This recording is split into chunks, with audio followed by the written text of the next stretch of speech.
Hey, I'm making Italian burgers. What it is hamburger, of course, and then garlic powder, a little bit of salt and pepper, and then Italian breadcrumbs, and then 4 cheeses shredded. The cheese is hidden inside the hamburger, so they're really cheeseburgers. And you got to do this every once in a while and make sure they don't stick.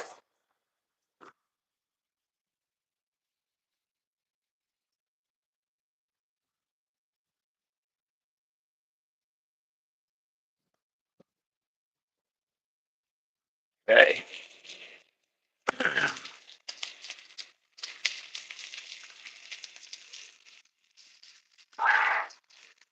So yeah, that's what I'm doing. I'm cooking 2 Italian cheeseburgers. Yes, the cheese is already on it, believe it or not. It's inside the hamburger itself. It's actually hamburger, Italian breadcrumbs, garlic powder, salt and pepper, and shredded 4 cheeses inside the hamburger itself.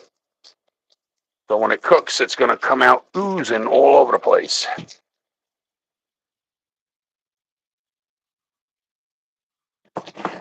Do that every once in a while just to make sure they don't stick.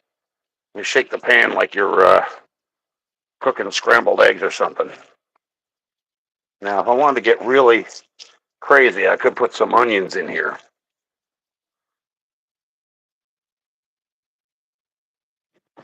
I haven't done this in a while, making an Italian cheeseburgers. So, and the bread is here. That's ready. Okay, I'm gonna put that in the microwave for now. I got to get 2 more pieces going real quick.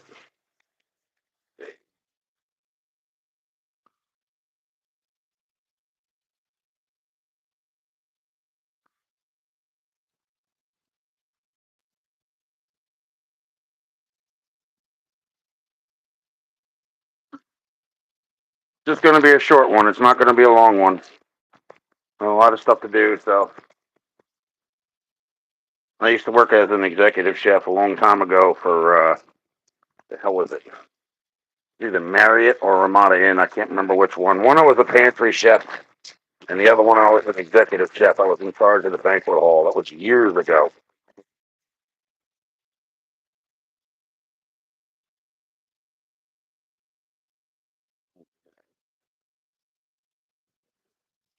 Do it for the bread. That up here for now. Shake these again. Make sure they're not stuck.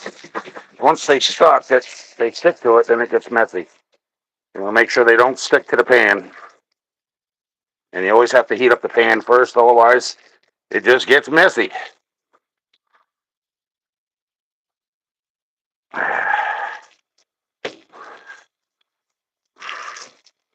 In case anybody else just walked in, what's up, Saucy? In case anybody else just walked in, it's actually Italian burgers I'm making. They're hamburger with Italian breadcrumbs right here. Okay. And then what I do is a little bit of garlic powder, and of course salt and pepper. And then I put some cheese and I make a pocket for the cheese to sit in the burgers. So that way when it's cooked thoroughly, I'm not worried about the hot pan. You can see it's starting to ooze out already. See the cheese?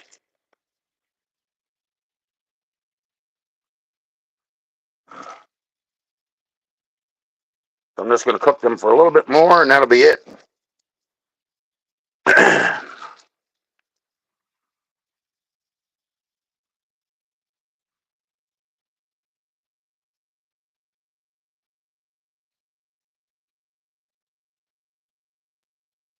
I haven't done this in a long time. Usually I make a whole bunch of stuff. I usually make pizza dough from scratch and everything else, but I haven't had time lately to do anything.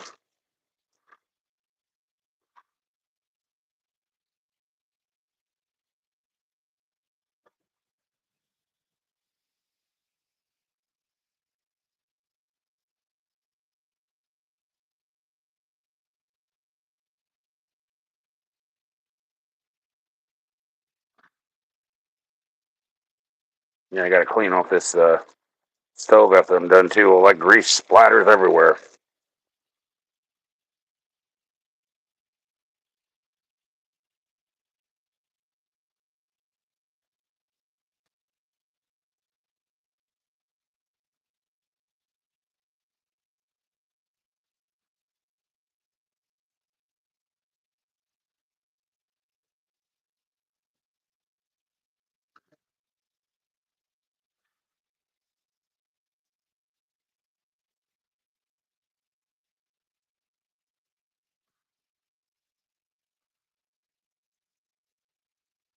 Oh, I do it with my paper plates.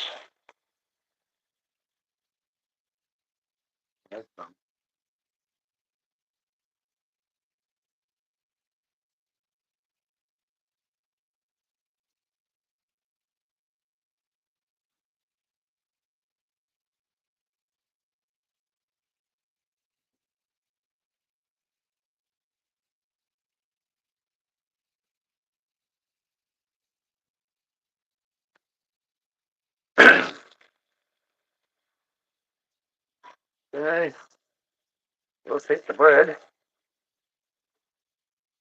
I got one of them bum toasters.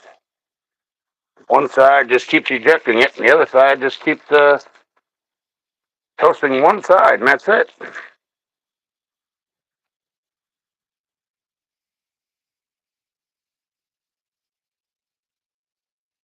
No, Italian cheeseburgers,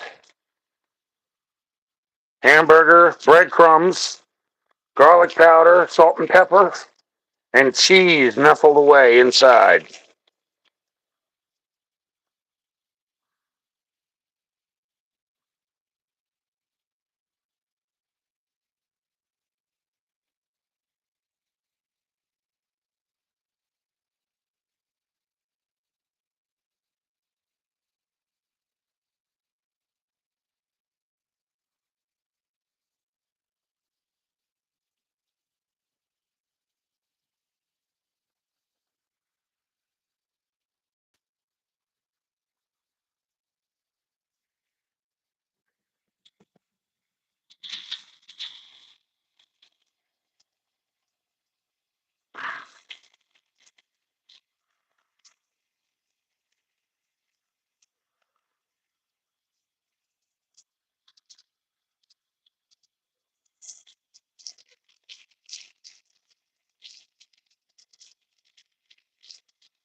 Yeah, you guys wouldn't believe the bedroom. There's no TV in there anymore. It's all out in the pod, everything.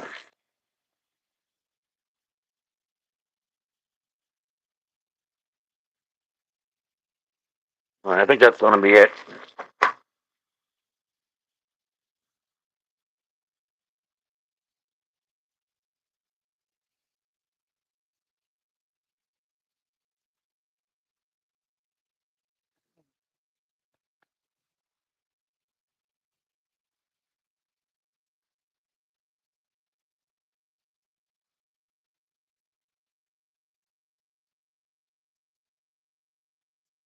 Put that in there. That damn thing will melt.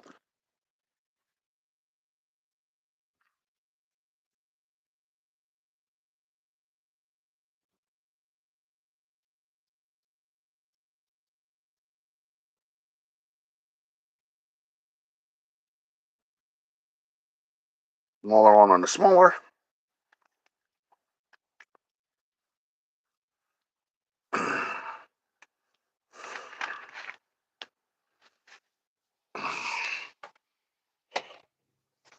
Get some ketchup.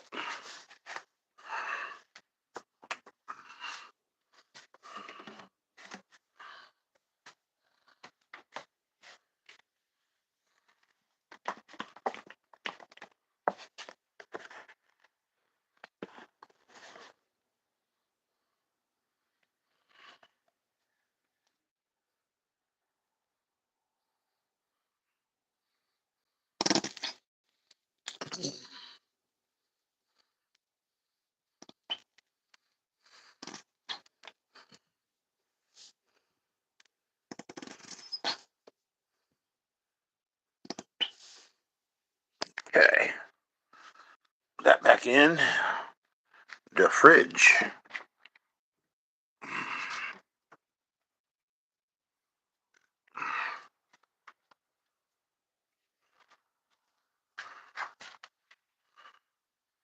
That one's for the top of that. And we got these two here for this other one.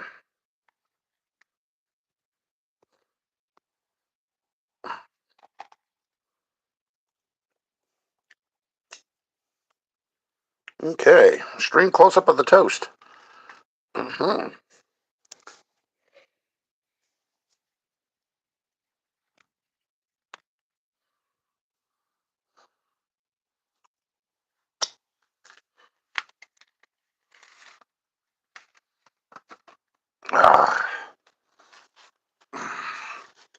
Yep. Most of the radios are off the wall. Mostly everything is moved to the center of the living room, so that way it can all be put out in the pod. And as you can see in here, pretty much empty too. Okay, I gotta sit down because my back is bothering me. Let me see, switch back around. All right, here I am, the mess of me and everything.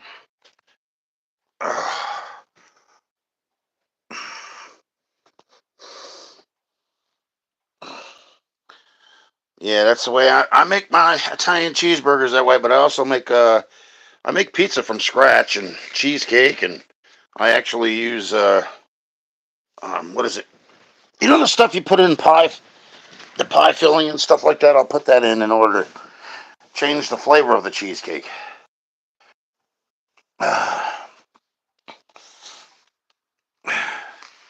See if I can't get this.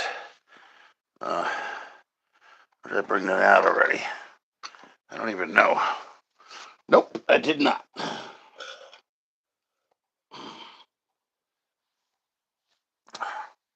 right, hang on a second. I had to do something here. Very important.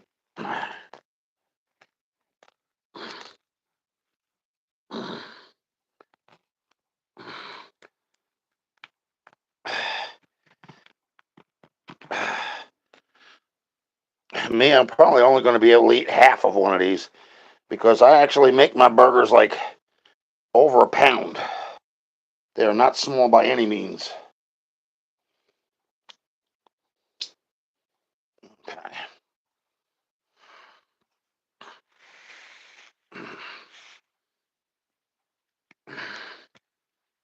Okay. And we do this.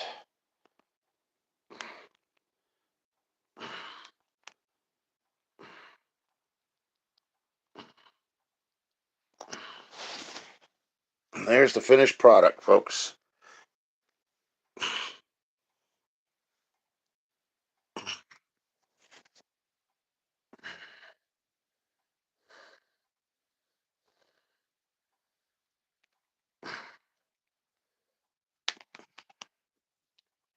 I think one of these, well, half of one of these will be more than enough. But I usually make more than I need to. That's the way I've always been.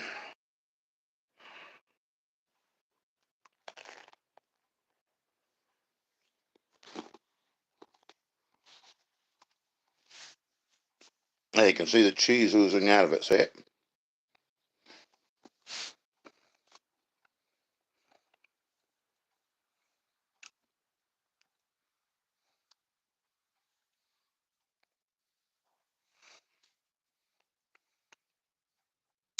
Now, if you guys would be interested in the food channel, respond to me in the chat here because I can actually make a lot of stuff. Hey, Knucklehead, check it out. Italian cheeseburger, man, with the cheese in the burger. Breadcrumbs, salt and pepper, and a little bit of garlic powder.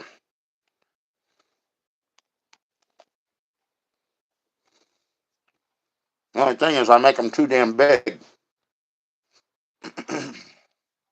So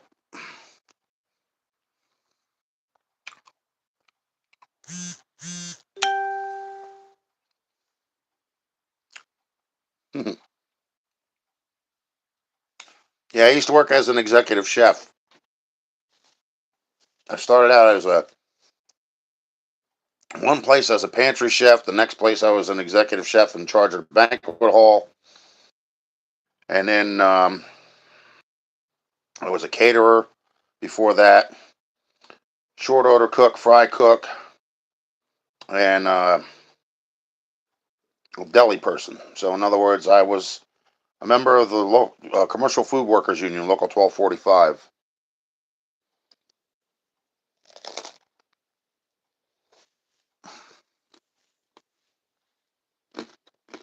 The only reason why I gave it up is because you're on call all the time, you know? They have an event or something like that, and they can't get somebody else. Guess who goes in?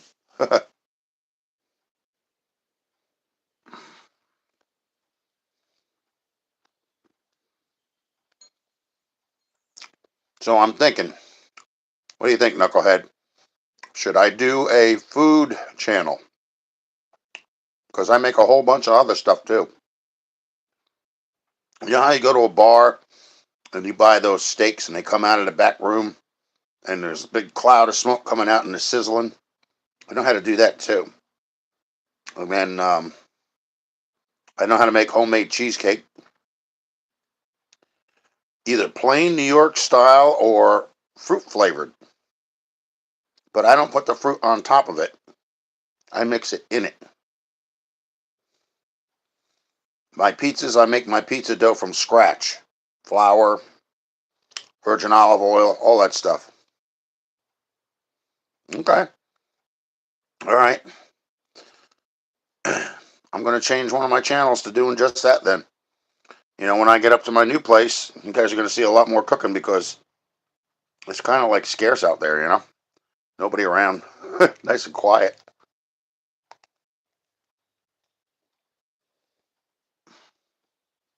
But you can see here, hold on, I'll show you something real quick.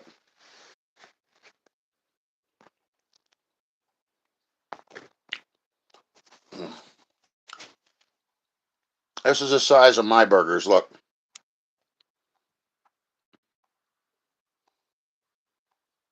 That's a Jewish rye.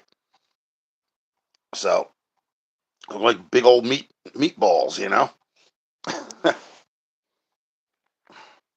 That's why I only eat like a half of one of these because I can't finish that off, you know?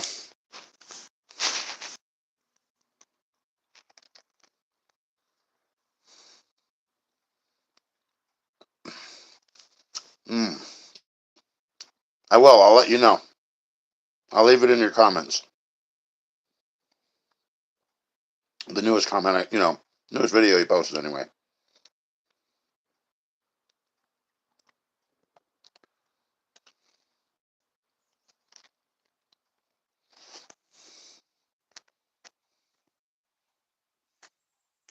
Yeah, I'll be making a whole bunch of stuff. I'm not gonna. Like yesterday, I went to what was it, ShopRite? They had hamburger, like a big family package of hamburger, on sale for $2.99. It hasn't been that price since Obama left office. You know, before Biden got in.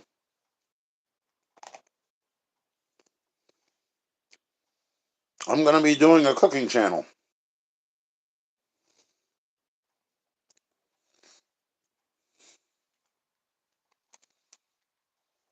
but I want everybody to see that I was making an Italian burger and I gave them the ingredients. I usually use over a pound of hamburger, so I can't even finish one of these. Inappropriate messages are held for review. So what are you saying?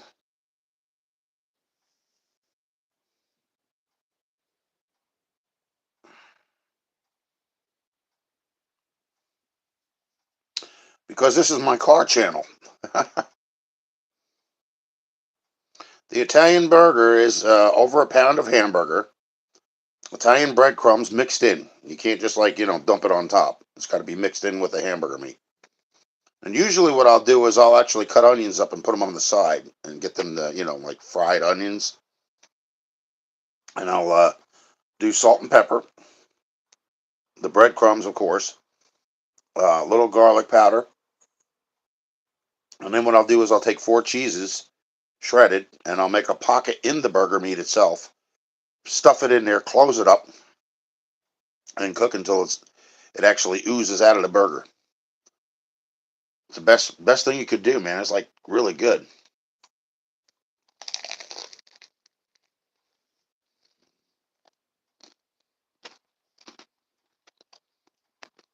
The garlic powder and the Italian breadcrumbs. Yeah, I make way too much. And look,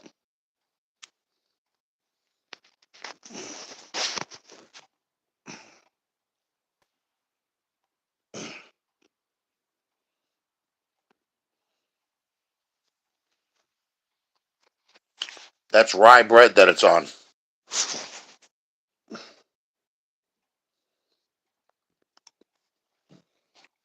But I can't eat any more than a half one. So I usually make way too much.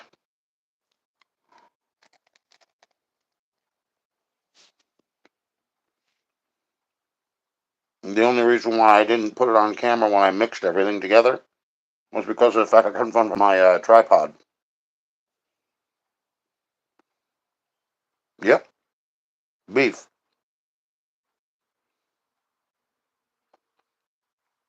No, not patties. I make my own. Just get the hamburger meat from ShopRite.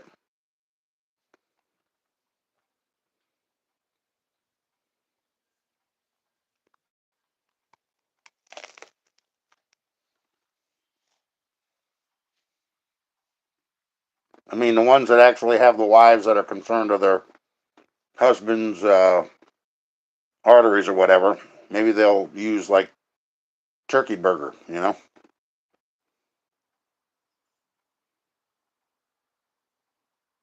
Nope.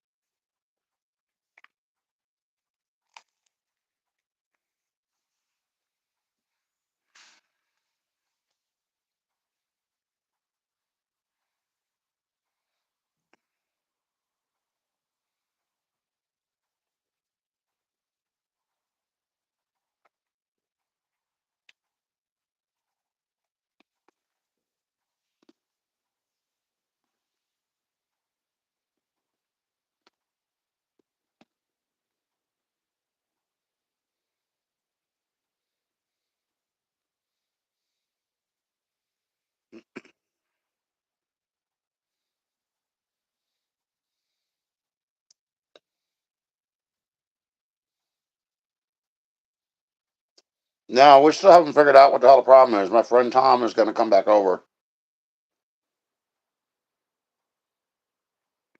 It could be no gas in the tank. I don't know.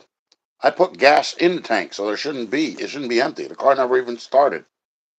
Like, where the hell did gas go? You know?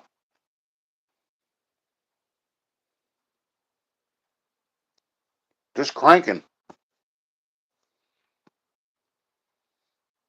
You know? I got the oil dummy light to light up. That was actually yanked. The wire was.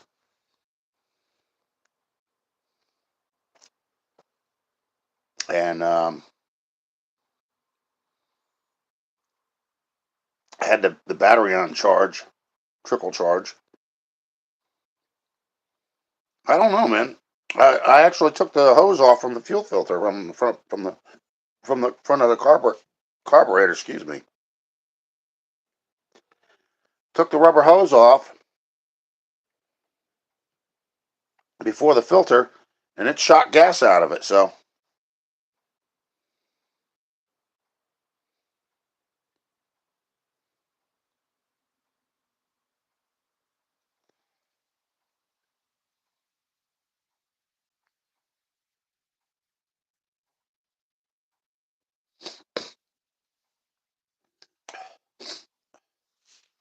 I used to work in restaurants, man. If I did that, I'd be busy all the time.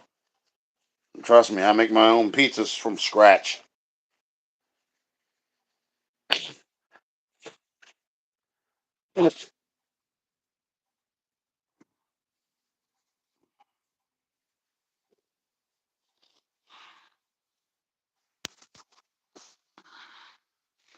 Yeah, that's what I'm saying. I mean, before all this starter crap happened, it actually ran.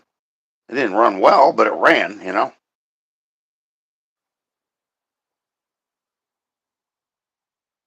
Yeah, I'm going to move to the Poconos.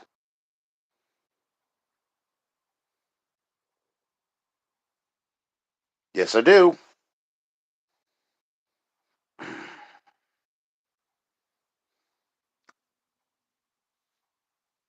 Yep, and then you have to put it in the refrigerator and let it sit for a while. And the trick is when you make pizza, you don't put all the toppings on the dough and everything else and shove it in the oven. You cook the dough first by itself until it's at a certain point, and then you put all your toppings and cheese and tomato sauce and everything else on. Because otherwise, the undercarriage of the crust will never get hard. Just regular. You don't need to use anything, crazy.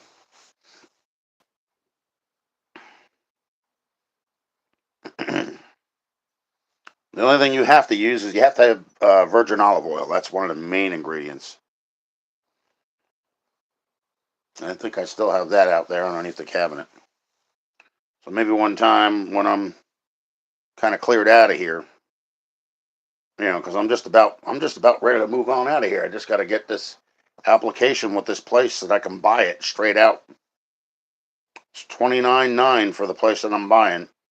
2 bedroom, 1 bath. You know,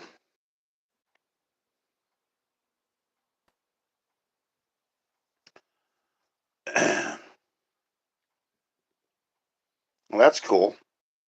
You can pretty much use anything. It doesn't matter. You just have to have the right ingredients. That's all.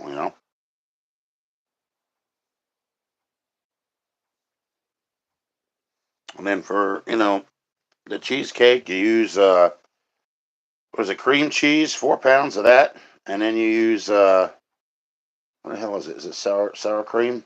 Sour cream. You put that in, and that's uh, the batter. Then you use a little bit of vanilla extract. I think it's a couple of eggs and a little bit of sugar and salt. That's it.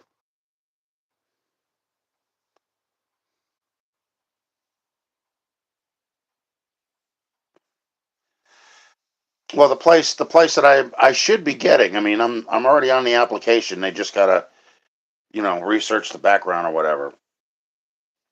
And I might be going back to work, driving bus again.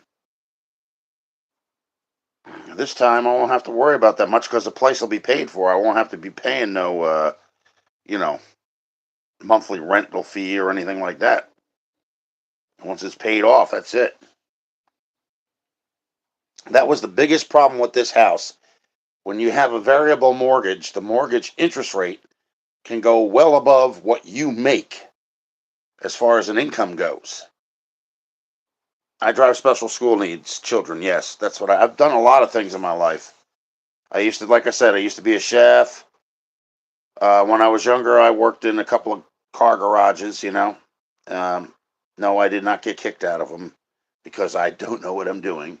I'm just old now, and things are not the same as what they used to be, so I can't get around as easy as I used to. Um, and some of the things that I've had knowledge of, I've forgotten throughout the years.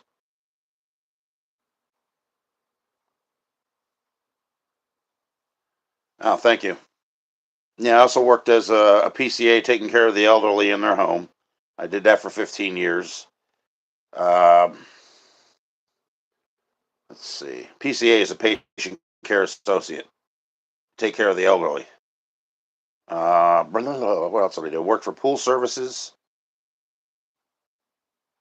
That's right, but still better than a master of one.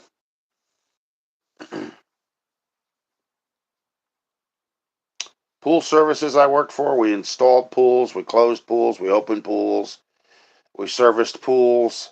Let's see. I worked for a place called Economy Color Card, which was actually Route 19 in Newark.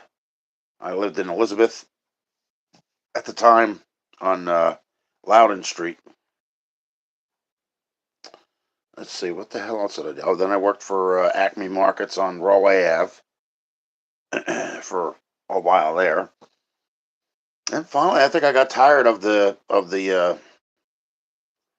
ghetto or whatever and moved up out of there. And where the hell did I move to next? I think it was Ringwood. Moved up to Ringwood where it was like, nobody around, quiet.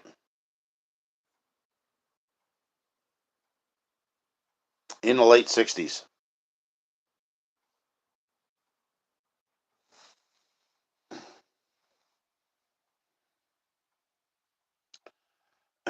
So yeah, I'm over 50.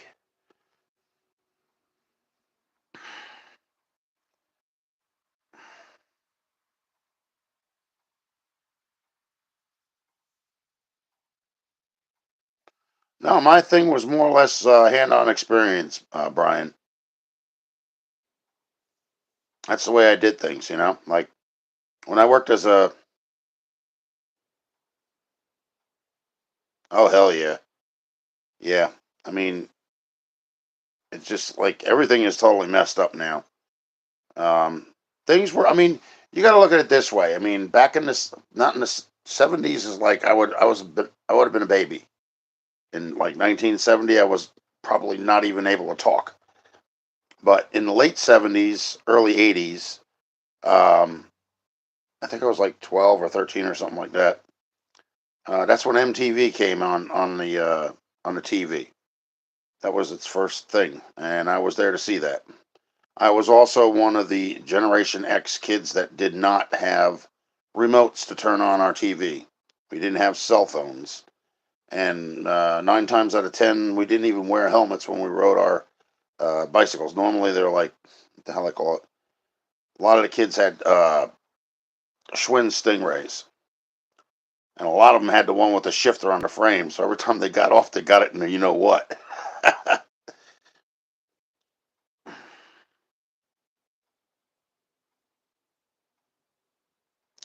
Yep, still do. Yep, I found what was it? I was putting things away in my house here, and I ran across my Essential Judas Priest CDs. So I put them in my Jeep, and then my Ozzy Osbourne.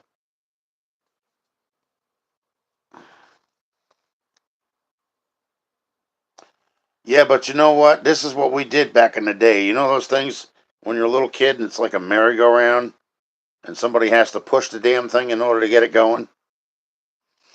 Well, we actually got to a point where it was going so damn fast, we were holding on to the end rails with our hands. And then when we got dizzy enough, we let go and tuck and rolled into the grass.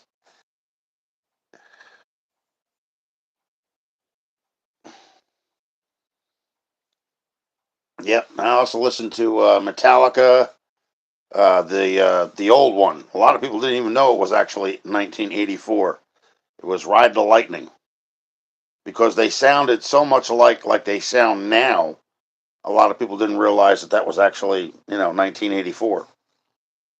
Van Halen, of course, Def Leppard. Uh, Trying to think what else.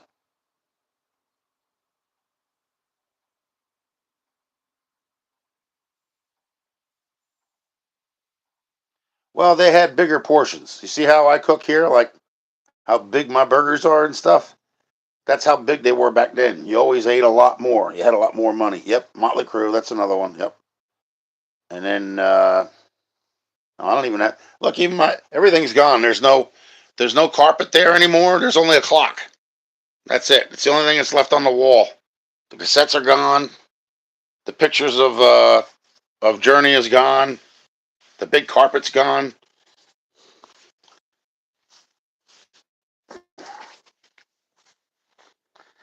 All taken down. The only thing that's left on the dresser is a couple of speakers to my black web thing, and I think just the amplifier. There's clothes there, but we're going to pack those up in a bag and use those as cushioning for the stuff inside the pod.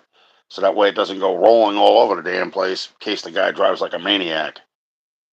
Nope, no pets. Used to.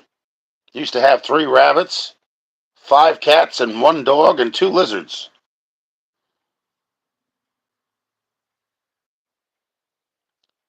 I could care less. She's in PA, but not where I'm going. The place where I'm going is a senior uh, a senior community, 55 and up. And guess what? I'm 55, so there you go.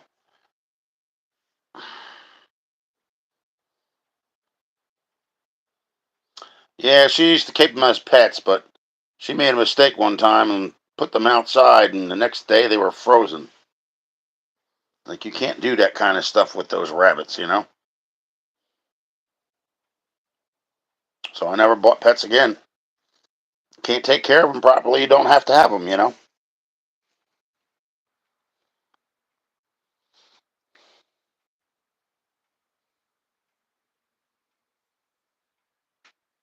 Yeah, I know.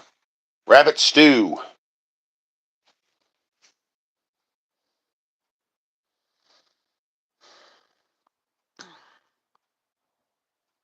Yep, the fur pelt. Yep,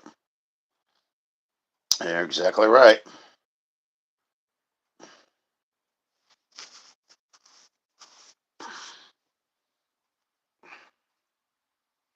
I don't know if I want to make myself a glass of tea or if I want to make coffee. Usually around the middle of the day, I actually switch over from coffee to tea, you know, because it's not as strong. It's a nice day out, but it's freaking windy out.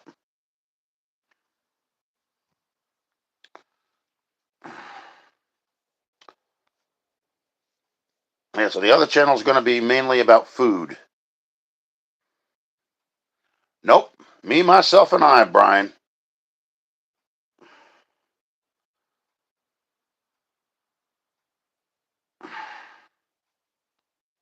Yeah.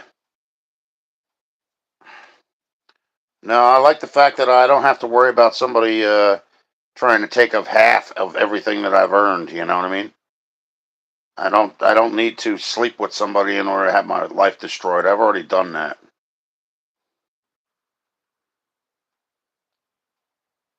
I'm not about to do it again. You know, when I told her about it, we had this conversation, and I told her, I said, look, I said, we went through this before, and I said, and I don't want to be somebody's second thought. So if that's what you're thinking I am, better off being alone.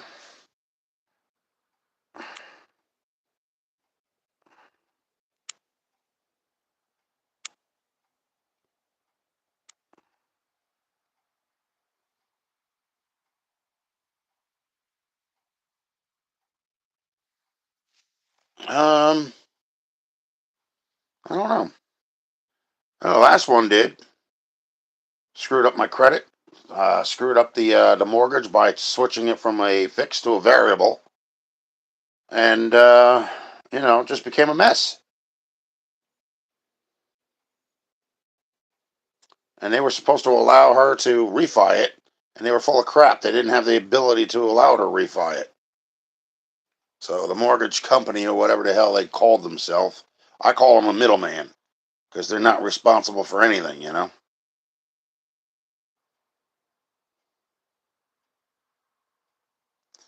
I did. Now she's been demoted to a friend because the first thing to come out of her mouth was, when you have your place, my family's telling me that you should be putting my name on it. I'm like, for what? You didn't contribute anything to it. It's like right off the bat, gold digger. I'm not dealing with that shit. Sorry.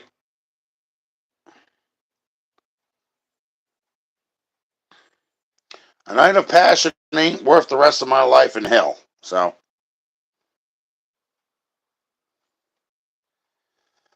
yeah, I know, but that's what I said. It's like the thing is, and then she's sitting there talking about what is it? Me paying for this, that, and the other thing. I'm like, what the hell do I look like? The First National Bank of Jersey? I'm trying to get out of here, so I'm making things easier on my life, not to make it more complicated, you know?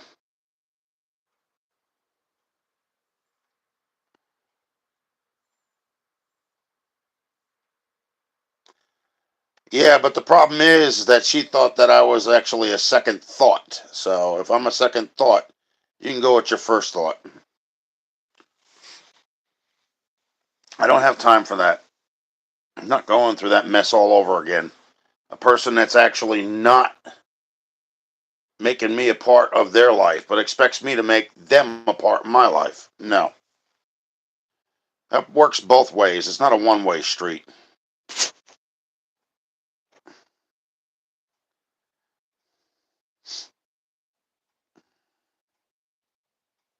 So and we just stayed friends, that's all. I'm not gonna go through all that again. I don't need the hassle, I don't need the headaches, I don't need the aggravation. You know. The way people are nowadays, forget it. Society is not in good standing in my mind, you know.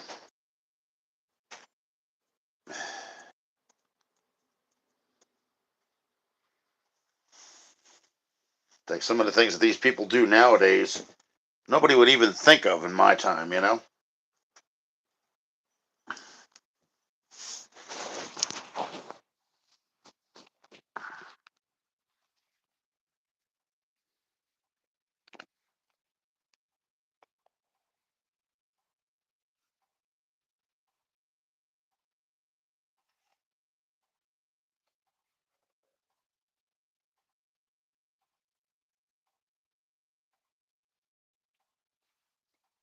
No, she wanted to. That's the thing. That's the whole. She wanted to come up here, but the problem is she expected to have half of everything that I own. I'm like, I'm not dealing with that. You need.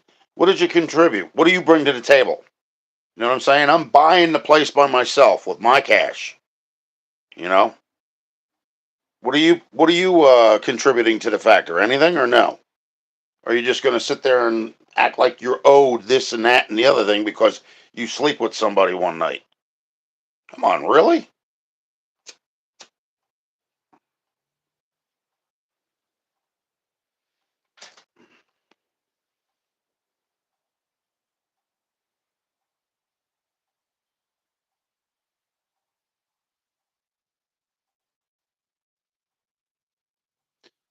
Yeah, I would like to do that. You know, maybe sometime down the road. I seem to have overdone it here. All the stuff that I bought. I can't believe how much I'm digging myself out of 20 years of collecting things. 20 years. Even the furniture's going with me. I'm going to dust it off, but it's going with me as well. I got Tiffany lamps. I got what the hell was it? The bed set, you know, with the two dressers and the two end tables and lamps and shit. Then I got what is a recliner out there? It's not a lazy boy. It's something my ex-wife chose. She chose one of those kind of like 60s psychedelic spot chairs or whatever.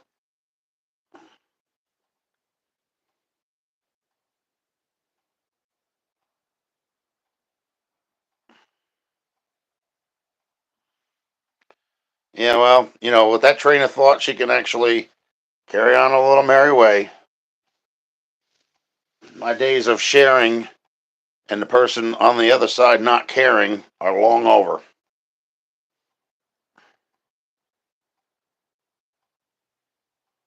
You know.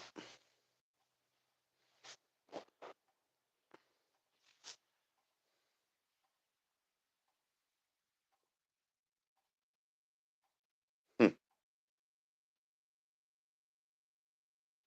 Yeah, I'm sure it would, man.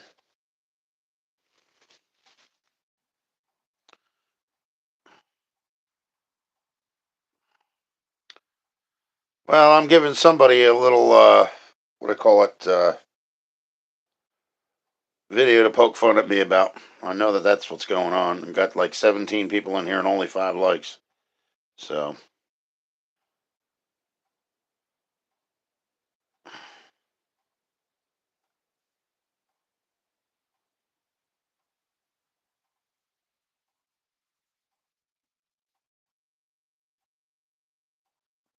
No, she wants me to uproot my life and move down with her. But the problem is the place that she's in is not something that you can actually move into. You know, it's like my brother. He's on disability. He can't have people move in with him. You know.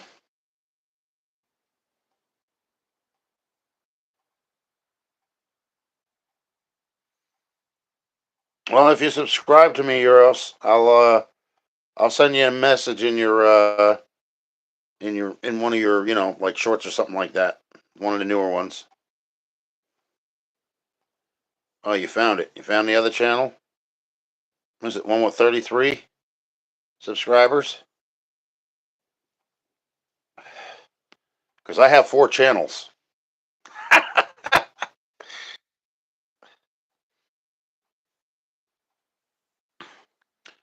Let's just say the guy that owns the house is a slumlord, and he expects her to mow the grass and pay him for it. I'm like, what the hell? This woman doesn't know her own worth. Like when she goes to clean house, clean up somebody's house, these people are like, I mean, I've done this myself, so this can't be said about me. Nobody's been in here but me. I'm doing this. But she cleans up a house that's got like crap all over it and everything else, and he doesn't pay her. He's bitching about buying her paper towels so she can keep her hands clean, or buying a mask for her face so she doesn't have to breathe in mold.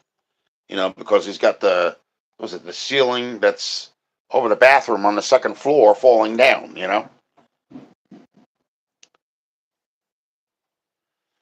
She's worth more than that. I mean, not at my expense, not to the point where she takes everything I own or half of everything I own and she doesn't contribute.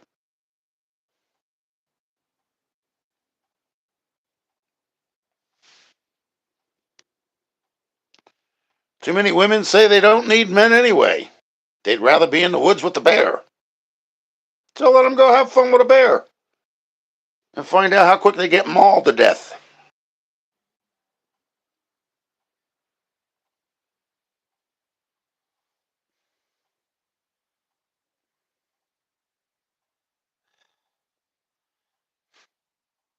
You have all these right wing feminists out there, guys should be paying for this and guys should be paying for that. For what?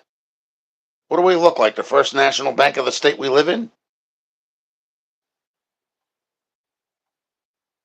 If she did things, yeah, and contributed, sure, then I would say, yeah, no problem.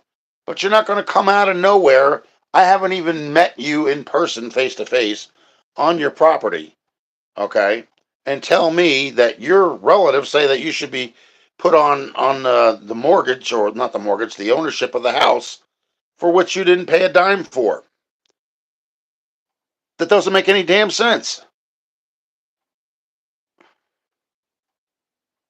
Carter, Jimmy Carter, Peanut Man.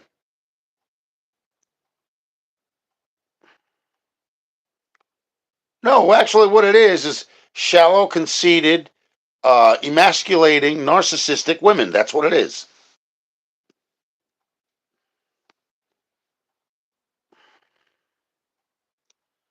And ultimately, it's up to the guy. If the guy's buying, if I'm paying the whole price of the place, okay, and we're not even dating, like going to movies and stuff like that or anything, and this person comes out of nowhere and tells you, well, my relatives think that I should be put on the deed to the house. For what? Who the hell are you? Oh, we're definitely not going with Kamala. That's all there is to it. They should have kicked her out of the House of Representatives. She's about as phony as a $3 bill. She's about as warm as a cry for help.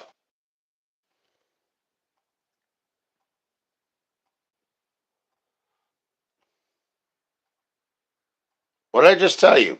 I said, no, it's not right wing feminist. I said it's narcissistic, it's emasculating, it's self absorbed, and thinking of only themselves.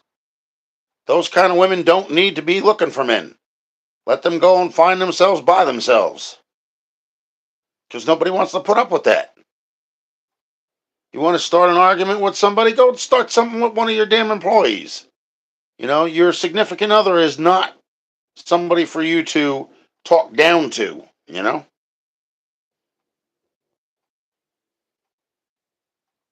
Yeah, well, it ain't going to happen here. I'm going on disability, but it ain't no free ride for me either. Look, I've worked every day from when I was 15 years old, and I'm over 50 now, so I can't help that I've fallen apart, you know, internally.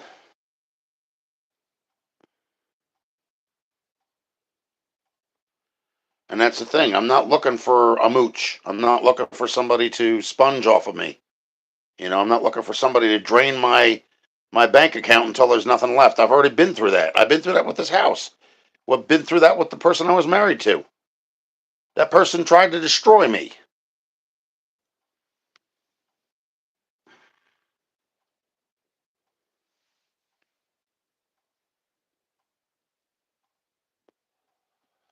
First with the variable mortgage, second with the credit card debt. Come on, really?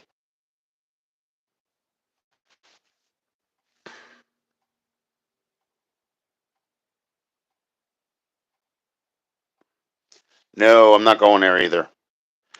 You know what? It's okay, but the thing is, like I said, those people have standards that they live by. And if you're not familiar with that um, type of person, you know, whether they're from the Philippines or whatever, if they're Asian, if they're Chinese or whatever, their religious and roots are very much family orientated, but they're also very strict as far as things go with that. No, I haven't. No one. Nope. And we don't know what the hell it is. Me and Tom, we have no clue. We've checked the points. It's got spark. You can hear the compression every time I turn the damn key off. So it's got compression, and there's gas getting to the carburetor, so I don't get what the hell the damn problem is. Something's not right. And maybe it might have been from the wires being crossed on the battery. I don't know. But it's just not starting.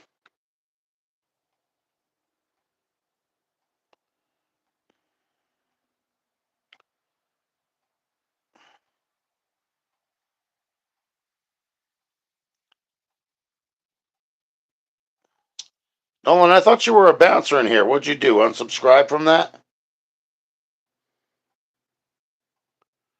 Let me see something here. Hold on. No.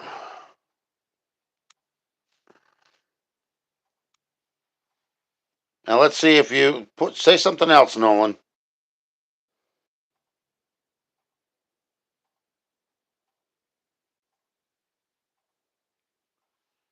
I thought I had him as a subscriber. I don't. I'm not a subscriber. A moderator. No, why the hell won't do this?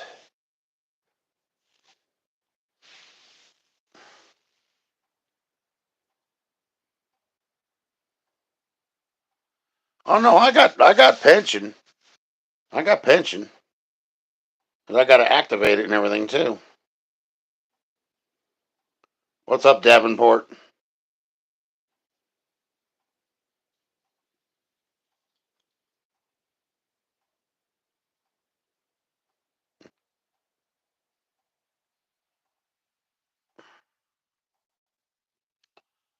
Well, if it was dead, Davenport, it wouldn't crank. It wouldn't get oil up top. It would get spark. It wouldn't have compression, and it wouldn't get gas. Okay, yeah.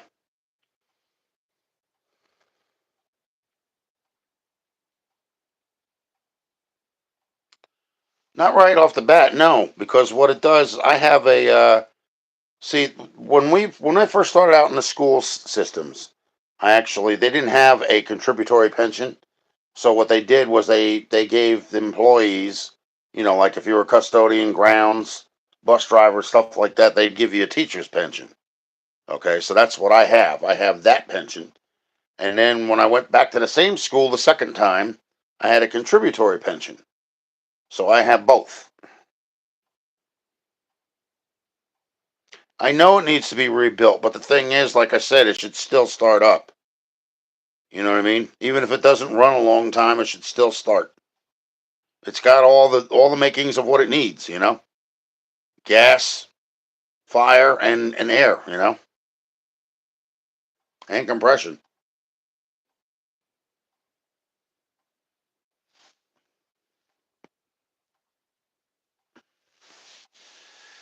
Uh,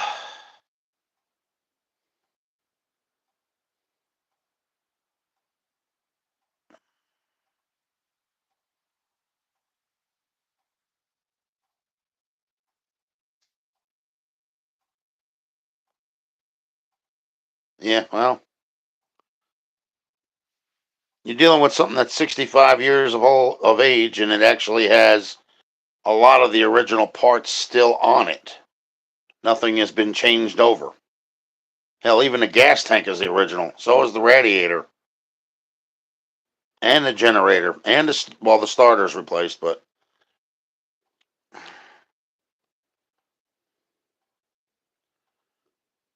yeah, whatever.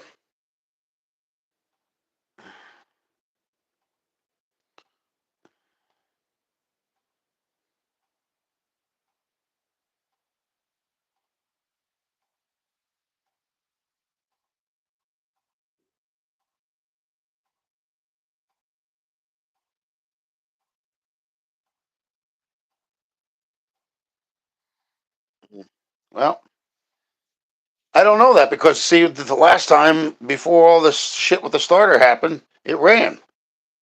It ran with gas going into the carburetor bowls, but that's it. You know, because it had a leak in the fuel line, which was really on the passenger side up towards the front door, only a couple feet away from the fuel pump. Figure this out down the road. I'm not really interested in it right now. You know, I've been out there tinkering with it earlier, but mine's more or less doing. I was doing some body work on it because I don't know why in the hell I got all these little damn dots in the freaking. Might have been from the rust that was on the fender itself. I got all these little dots that are coming up off the paint and shit.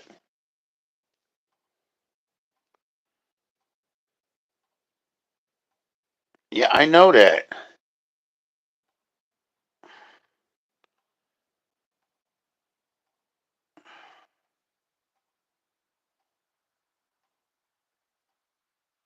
Yeah, that's probably the main thing that's a problem. Even though everything else is replaced, you know, even the rod bearings.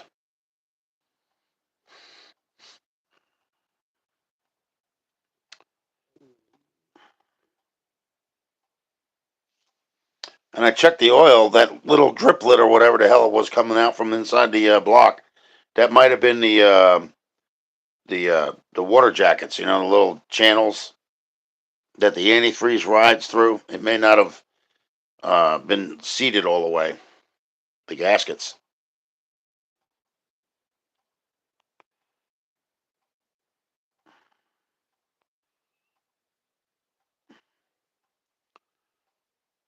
You'd have to take off the intake on that one in order to do that, Nolan.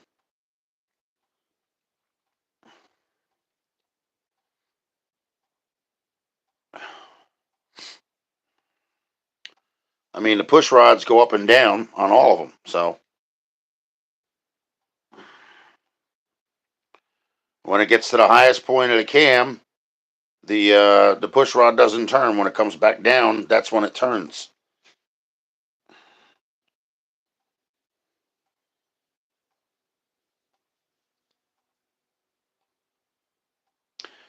They make more than they like to say. They think that they're like not paid at all. Depends on what school district you work for. But you got to look at it this way: those people are driving BMWs, Mercedes Benzes, and stuff like that. So they're crying for nothing, you know. Like to see them live on the damn kind of money I used to make. Yeah, you have a reason to cry then.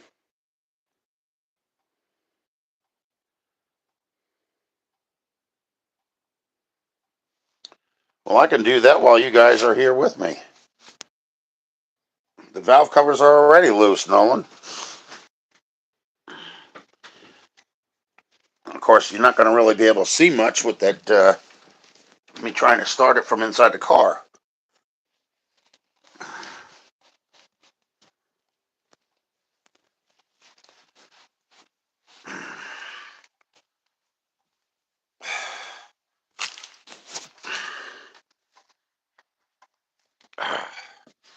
One, two, three, four.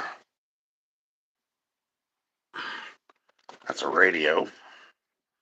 Got 2 radios here, 3 radios here, 4, 5, 6, 7, 8, 9 radios left. 10 radios that I got to get out of here yet.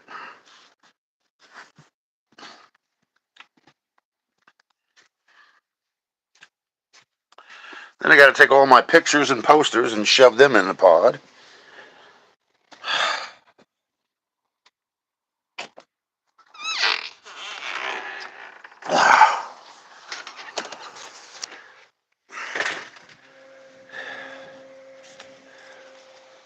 Now the wind's getting to be picking up a little bit. Now let's see what the hell we got here.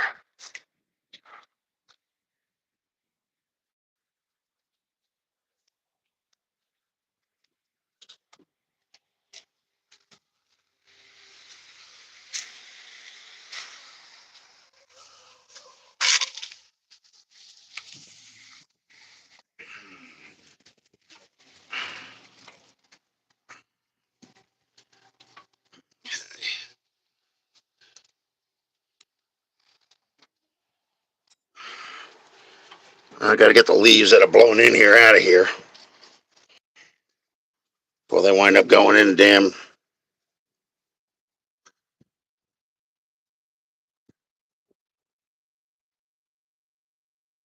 Ow. Shit.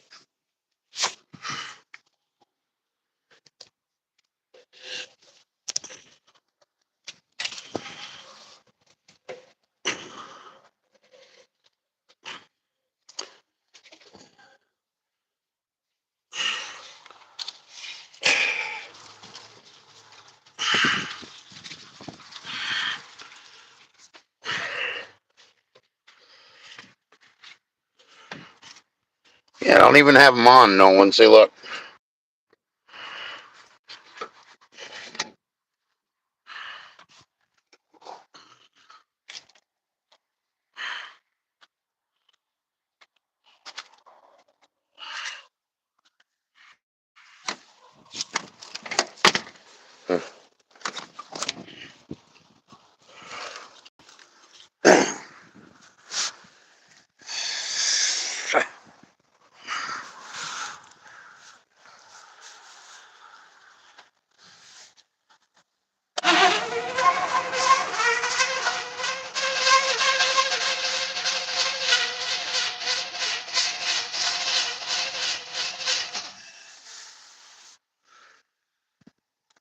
I heard the compression again.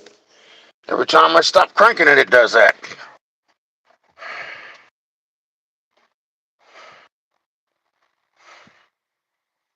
I would say squaw. What the hell is that?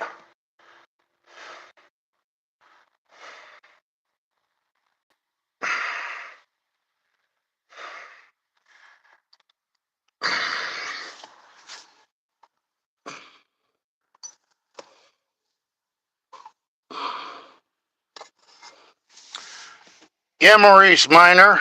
People that actually have an LS motor in their car usually don't have a problem getting their car started. But when the car's got the original stock engine block and everything else in it, as well as the transmission and the drive shaft, there might be a little bit of a different story when you're taking things apart and putting them back together.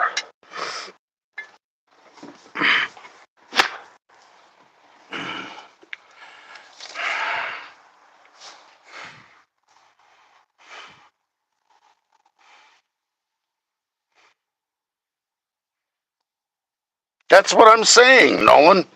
It doesn't have that problem. You know what I'm saying? It's like the speed is there. It's the compression's there. You can hear it every time I turn the key off. You can hear it going, like a compressing sound every time. It's not once in a while. Every time I turn it off, Turn off the ignition, it does that. So it's got compression. It's not a problem. I don't know if it's the gas. I don't know if it's something fucked up in the carburetor. I have no idea.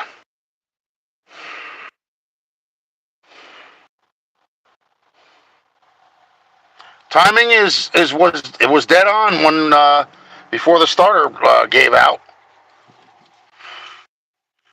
That's how I got the darn thing running. I actually wound up being, what was it, 180 out. And what I did was I picked the damn distributor out of the damn hole and dropped it back in as I turned it.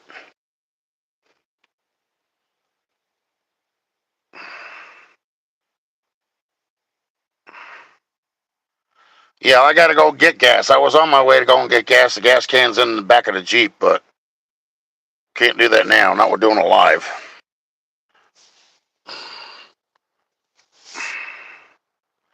You still got people making fun of my headliner, too, because it's loose. Yes, of course it's loose. It's not tacked in yet. It's only partially done here.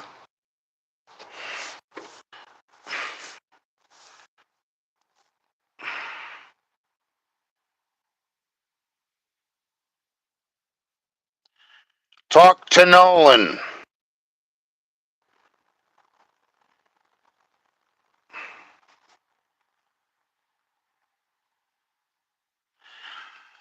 No, I don't. I will go and get some after I'm done with this live, though. I'll get some gas and I'll get some starter fluid.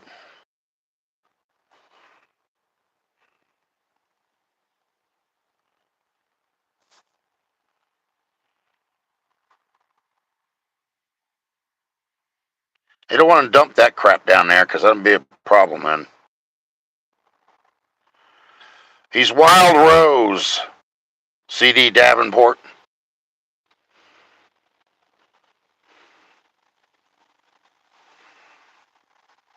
He's one of the only, four people that he's only the one person out of four people that I talk to. Because he hasn't turned his back on me or started talking crap about me.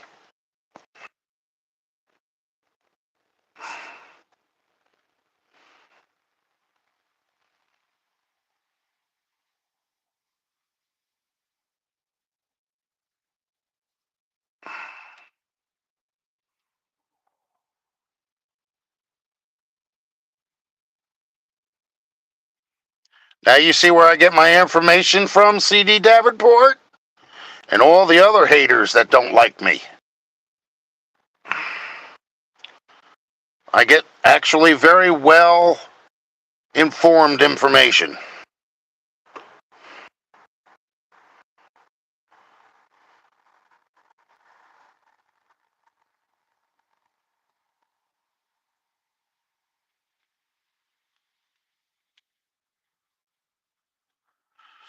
Let's see. The spark may not be good enough. It's a red spark. It's not a blue spark. Usually your blue spark is a lot more intense. So even though it's firing, it's not firing off where it's supposed to.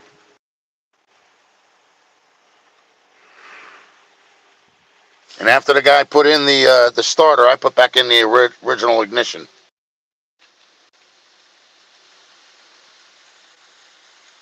No, but you got to understand something, CD Davenport. I'm actually getting my information from Nolan and Two Hacks Garage. Do you know who Two Hacks Garage is? If you know Nolan, then you know Two Hacks. Jeffro.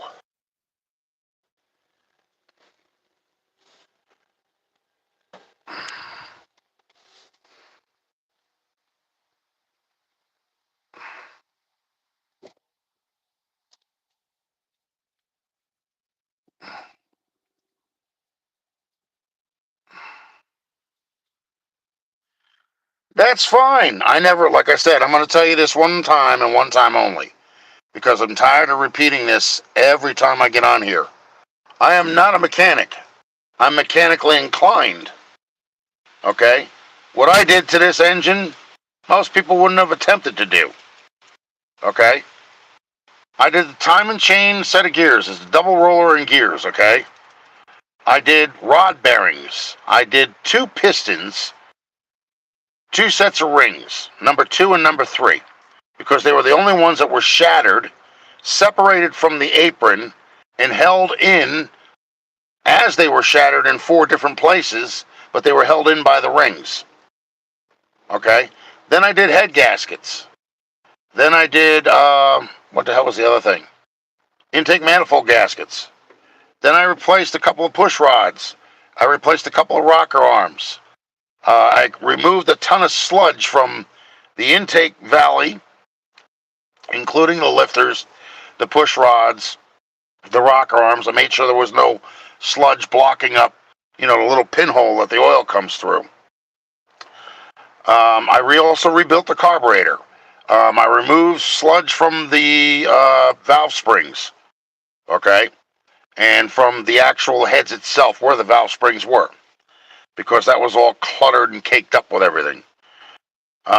Same with the oil pan, and then the oil sleeve. The sleeve on this thing is the original. It's as old as the car is. It's the metal canister with the cartridge piece in it. That's it.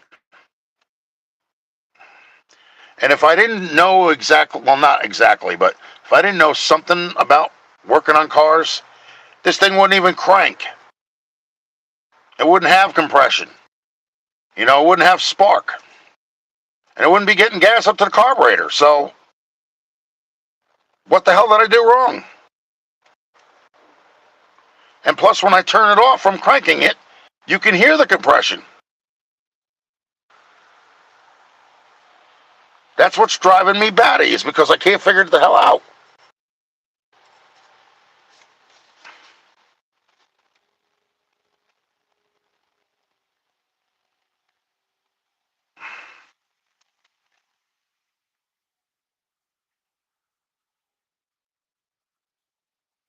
Yeah, that's if it's 180 degrees out, but it's not 180 degrees out.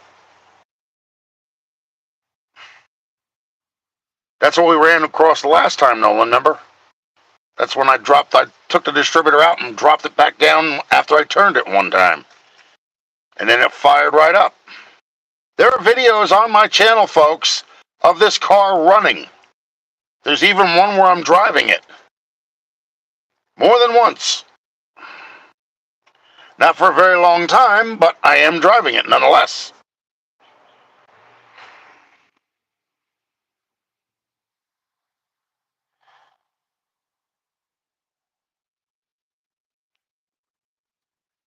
Yeah, because I was told by somebody who actually has a 57 funny car, I was told by him, Gary, that it wasn't going to affect anything to the point of maybe a little bit of lost oil pressure, but that's it.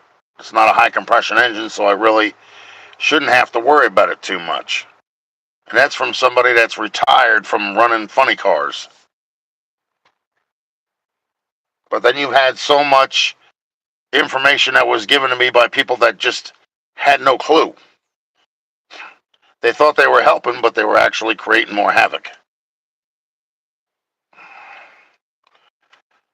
And the only ones that aren't are, as far as I know, I know that Jeff, I know that he's massively into SBC,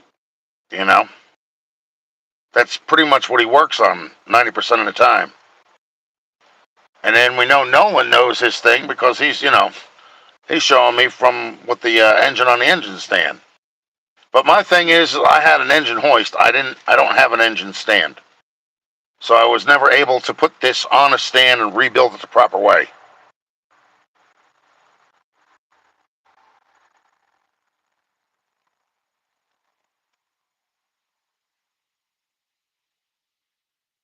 Right. They were standard pistons, Nolan. They were same ones that were in it. I did the measurements, you know what I'm saying? And then when I got the measurements, I went and ordered the pistons. I still have 7 of them in a box. I had bought one by itself, and then I bought 8 in a box. So the one was the same as the other 8 that were in the box.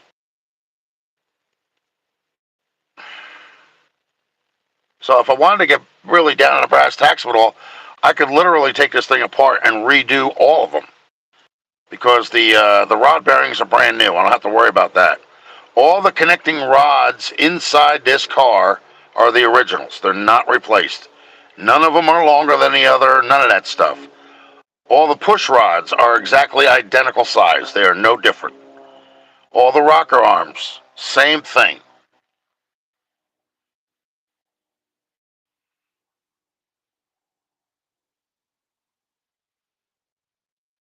Right, right. And the thing was is that a lot of them were telling me that I lapped the valves. No, I didn't, because I didn't know what it was, and nobody told me. I told you, I'm not a mechanic. I'm mechanically inclined. That's it. I could take something apart and put it back together.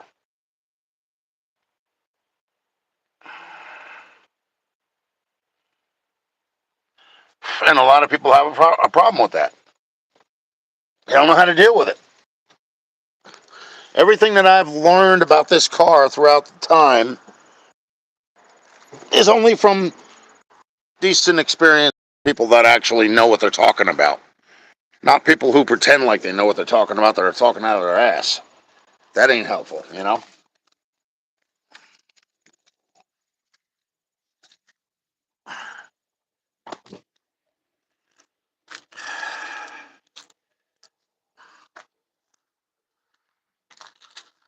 And how do you do a spark test? You take the spark plug wire off, and what you do is you get a screwdriver and you put it right next to this here. And you see if it throws a spark. If it throws a spark, you got spark. And each one of these, look, you can see there's oil in there. It's not like it's dry, you know? Same thing with this side. Get this out of here.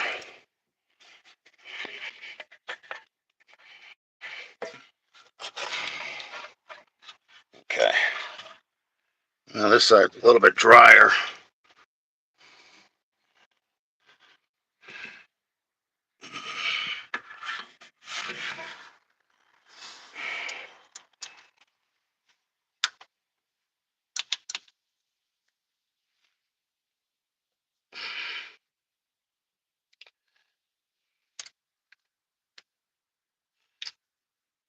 See, that one's not turning, but that might be on the highest part of the cam.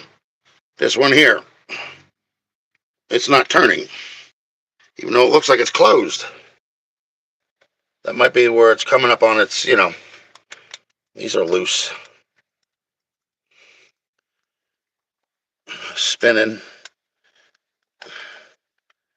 Spinning.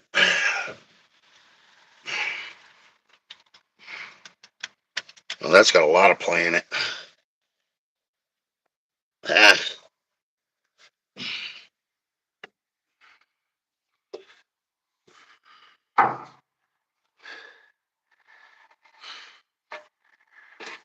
This car is going to be going to storage soon anyway, so vacuum line above this damn valve cover is always a problem too. I'll have to go back inside in order to read what you're saying.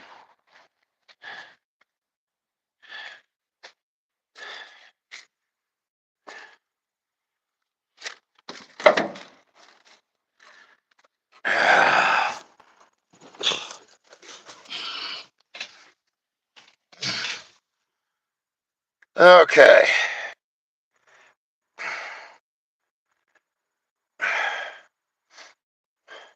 Yeah, I think it's one of the haters that's in here. Nolan. I think that's what that is. Usually they start talking crap about me when, I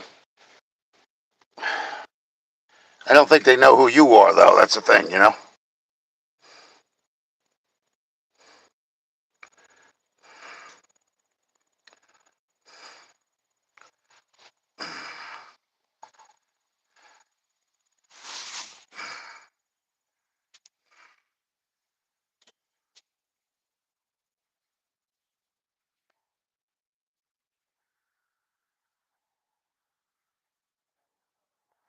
Yes, I understand that parts wear out after not 70, 65.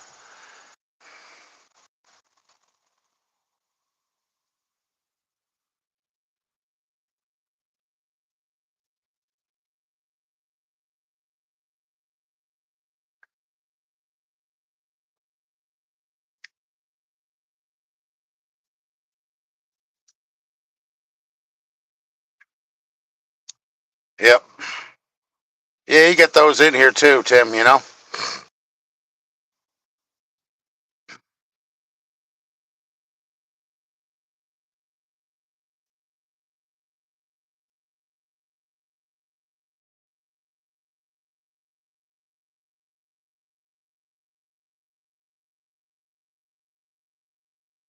Yeah, well, maybe my thing was I was better when I was younger, Nolan, and I'm just screwing up because I'm old.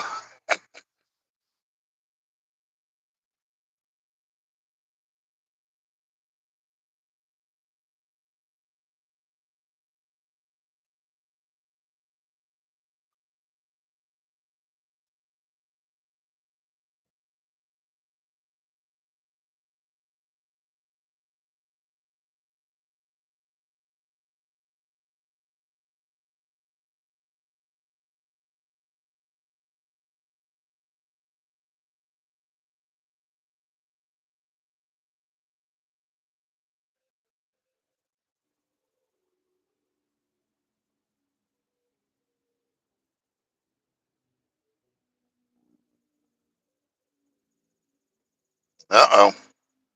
What'd you do?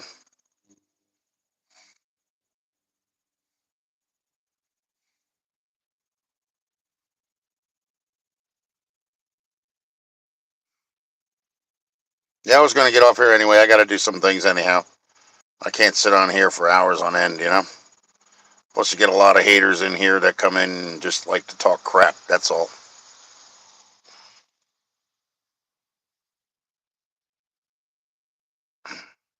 If you get any ideas, Nolan, drop me a line or something, you know?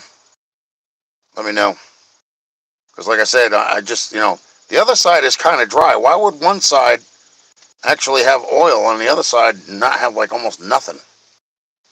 Unless maybe the rods are too tight, or not the rods, rocker arms. Ooh, drive shaft. Holy crap. What are you going to do? You going to fix it or what? Going to find the parts and put it back together?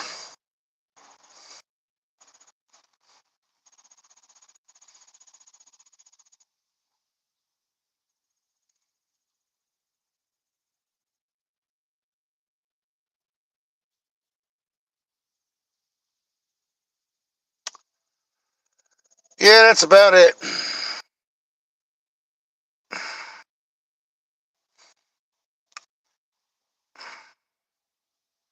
And I had my share of haters coming in here again. Sooner or later, they'll give up, but it's going to be a lot later than sooner, I think.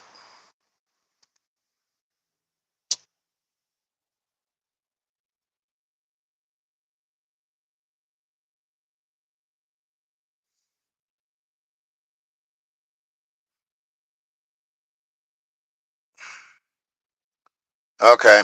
And some of them could be too tight, right? Because on the passenger side, I felt two of them were actually the push rods were not, they weren't turning left and right. And I felt one of them in the back is actually, you can, pull the rod up and down. So apparently that one is too loose.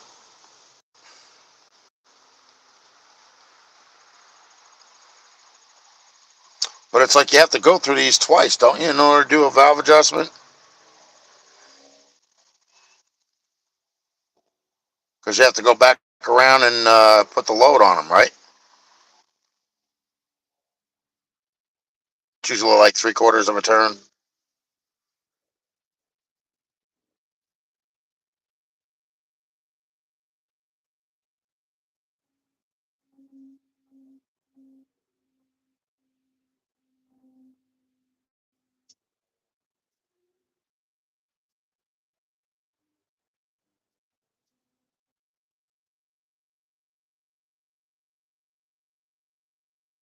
Right. Yeah, then we'll probably get oil up on the other side because we already know it's not the. It doesn't seem like it's the cam, right? I mean, one side's getting oil, the other side's got two of them too tight to where the push rod won't turn left or right, and one of them on the passenger side is actually so loose that the rod comes up and down. That could be because of a incaved lifter too.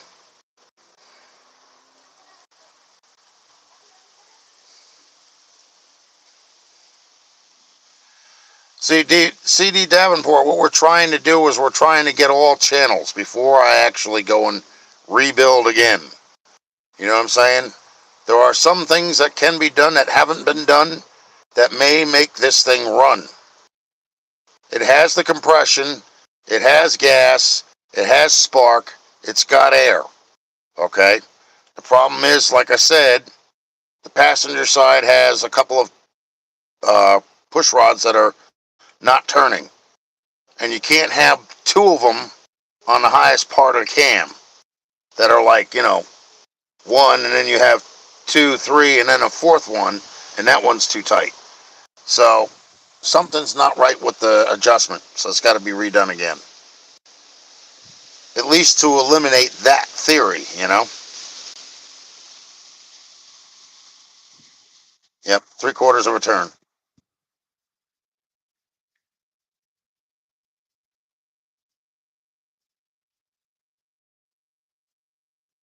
I don't know what the hell is with this wind, man. There's another tree that came down back there.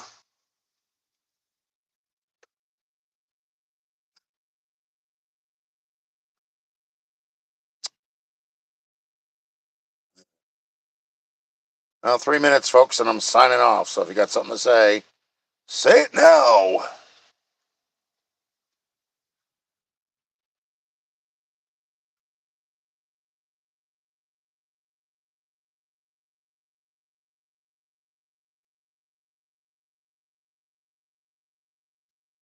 Okay.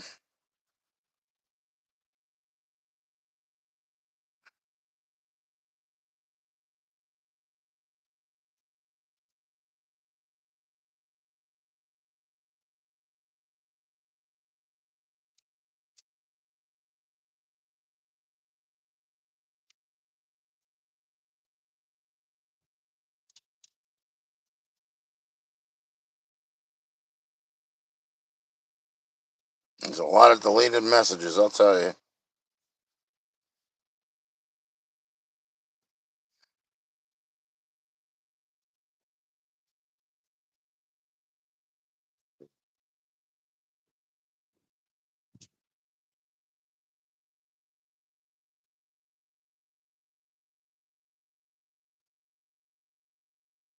Yeah, it would. I know it would too. No one. That's what I'm saying. Just gotta get those problems resolved. No, not really, because I don't miss doing all the maintenance, the trimming of the hedges and mowing of the grass, and no, not really. I'll let somebody else take care of all that shit. I'll get too old for it. You usually downsize when things get to be a little bit too much out of control for you. And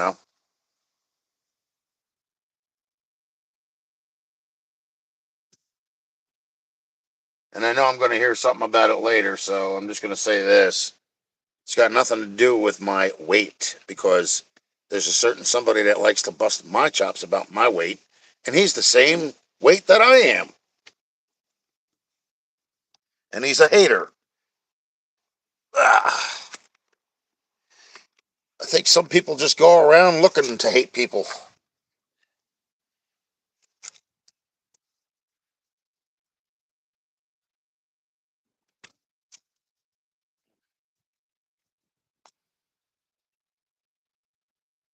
All right, you too, Nolan. Take it easy, man. Thanks for the heads up.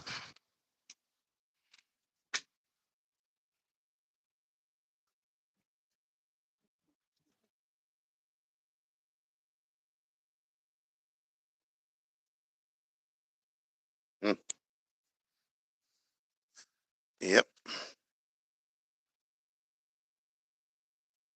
I even got the ass end straightened out pretty well. It's got a little bit of a ding in it yet, but not too bad.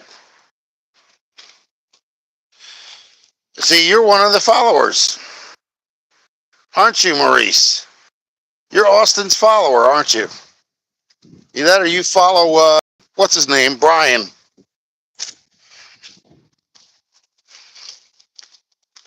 I'm 240 or 280 pounds. That's it. Might be less than that now. With all the moving of everything that I've done.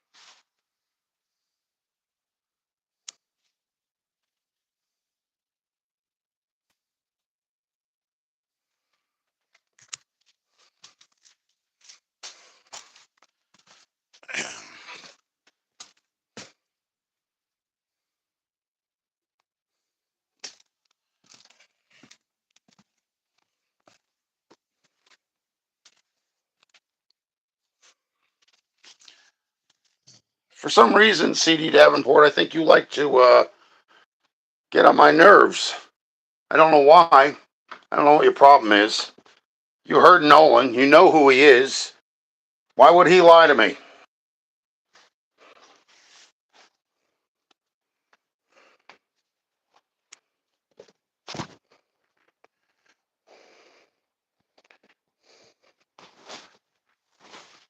Oh, shit.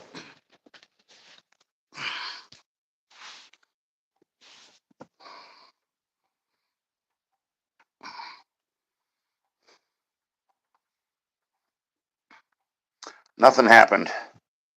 I got somebody calling me fat. That's about it. What the hell is with this damn thing? It don't stay in the friggin' outlet.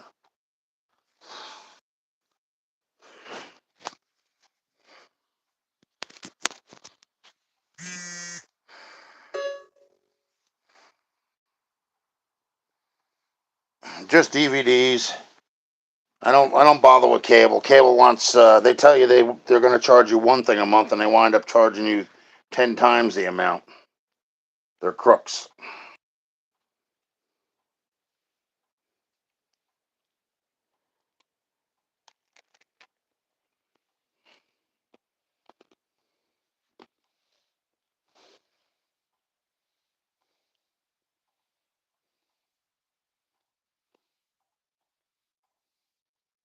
I already told you, CD Davenport, we're going to do that. I'm not doing it now because I'm in the midst of moving, selling my house and going into a smaller piece of property. The 57 Chevy is going into storage for now. When the weather breaks, either I'll get another engine and put it in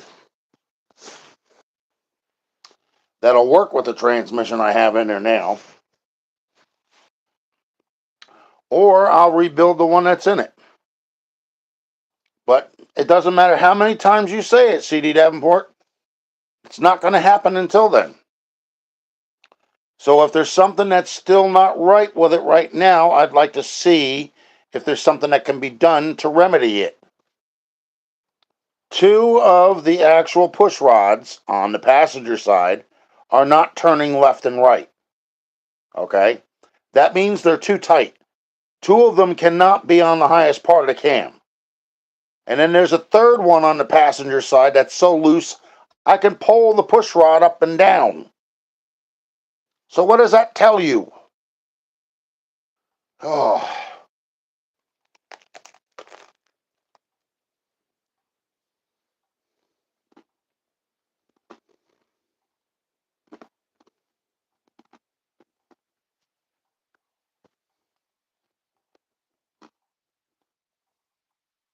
that's why I listen to Nolan. And that's why I listen to Jeff, because they actually have worked on small block Chevys forever. Especially Jeff. That's all he works on is small block Chevy.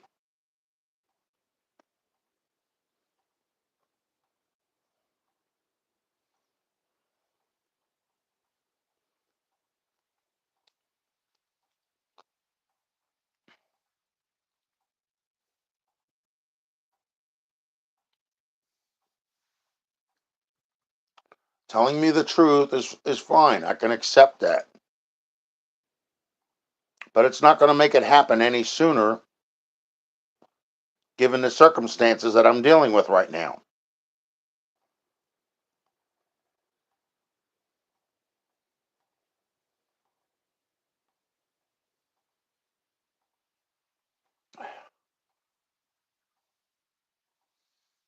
Now, that also says that it could be that maybe I did do the valve adjustment, but I didn't put the load on.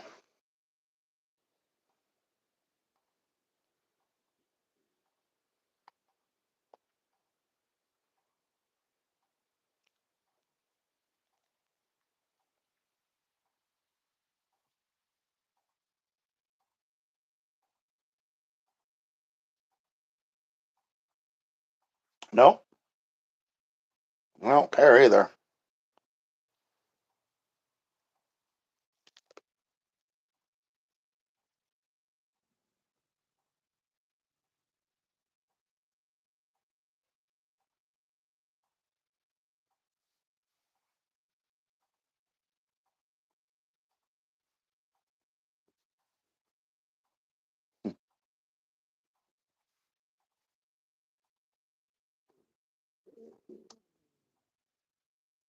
In any event, I think he's reverting.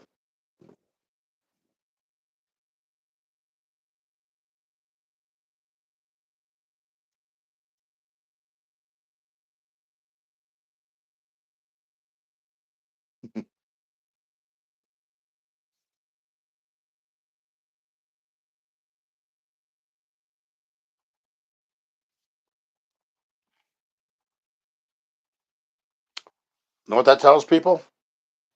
Tells people that you went to a class for 4 years.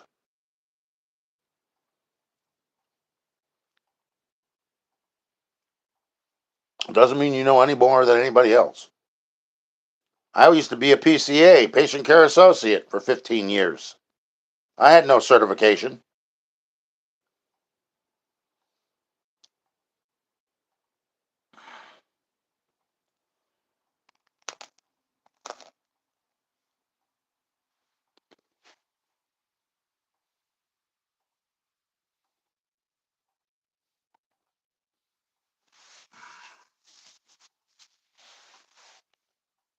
Yeah, once I get settled in my new place, that's going to be big time.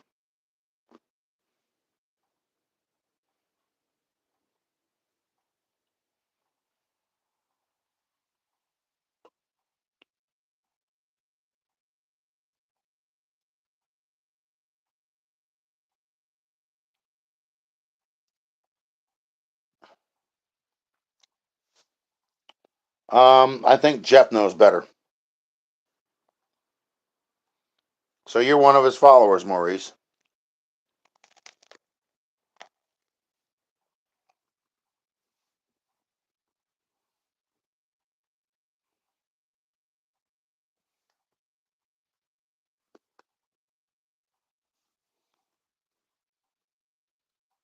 So tell me something. There's a part of me telling everybody here over and over again until it's played out like a broken record that I've never been a mechanic. Or does that escape the Peabody brains who have nothing but a frickin' international wind tunnel and let it go in one ear and out the other?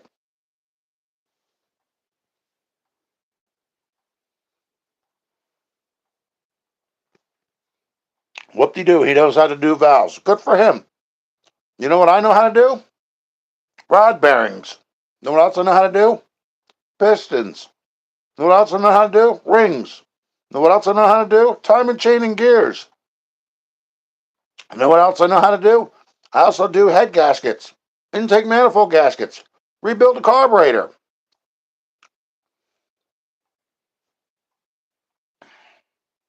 Who gives a damn? It doesn't matter. You don't have to be an ASC certified mechanic to know how to do that stuff. And you don't have to be an ASC certified mechanic in order to adjust valves either.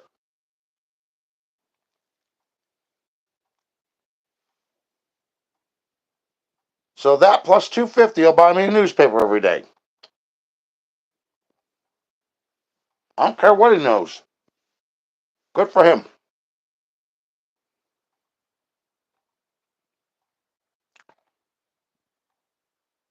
Oh, it might. See, the one thing you don't understand, Maurice, is because he's been a clown and has done nothing but heckle me all this time and likes to be the part of a wise ass instead of being sincere and humble and direct. Maybe I would have listened to him a long time ago. But because he did nothing but talk shit about me and bashes me every damn chance he gets, I don't want to know nothing about him. And that's the same with the other two. I want nothing to do with them either. And anybody else who plays into their little childish games and actually mocks and makes fun of me. Because you know what? I'm not a child. I'm over 50. And if you don't like it, don't turn into my channel.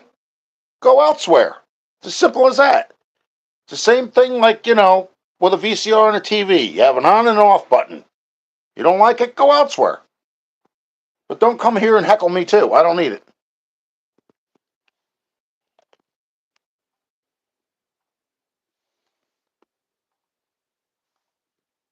I'm listening to two people that actually have their head on. Two Hacks Garage is Jeffro. Okay? Jeffro knows his shit. Because Jeffro's worked on SBCs all his life. Him and Jimmy put together a dragster. Old-fashioned style. From nothing. No one races his cars on the track. They're not like, anything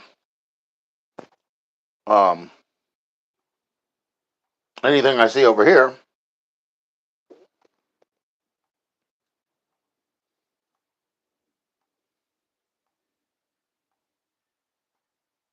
Yeah, he talks about crap about others. That's it. He's got nothing decisive to put up there. He can't sit there and do something constructive. He's got to be destructive.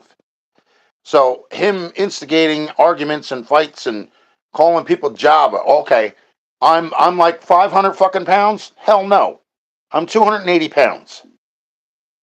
280, not 3. And if you want to sit there and call me Jabba, Jabba was like a ton lizard piece of crap that they used in Star Wars. I'm not him. And the other guy that busts my chops, he's the same frickin' weight as I am. And he's sitting there busting my ass. And he's talking about my man boobs. Yeah, why don't you grab your shirt there, Austin, and let's see your man boobs.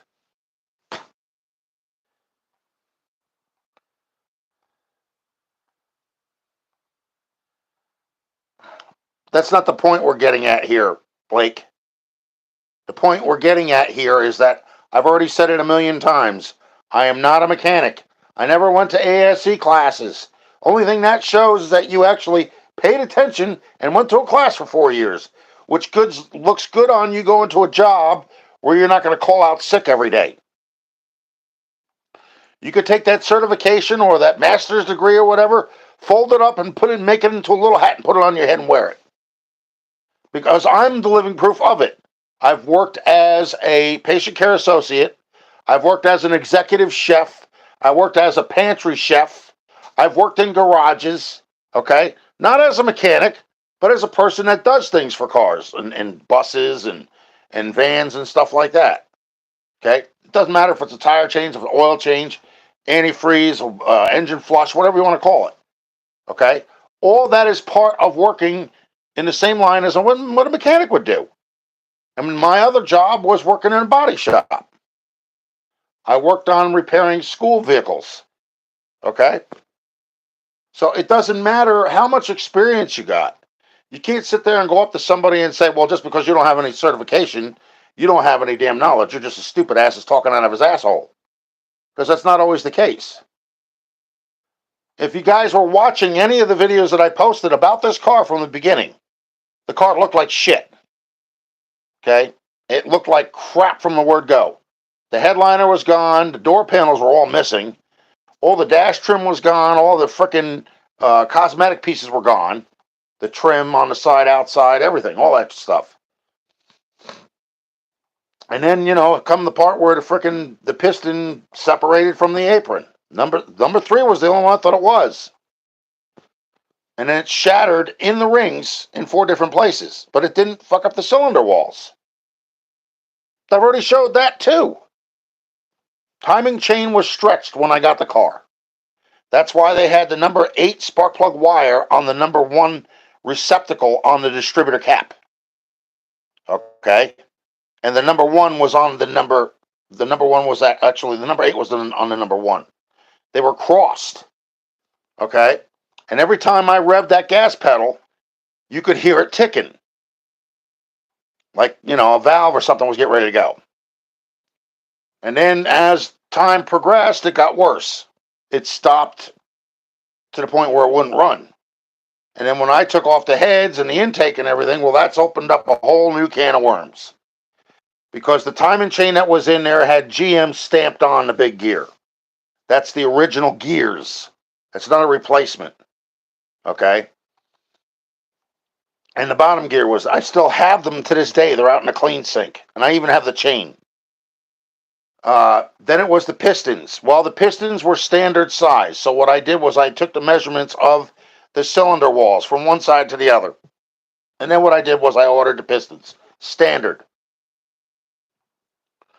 Okay, there's a lot of things I didn't do because I didn't know what to do at the time.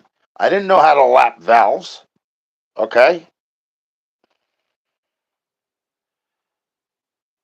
But what I'm saying, it doesn't matter what kind of engine it is, Blake. An engine is an engine. They all have the same internal parts. The only difference is nowadays you have fuel injection. That's what I'm saying to you. It don't matter how simple the engine is. It don't matter how difficult the engine is. They all carry the same internal engine parts. Every last one of them.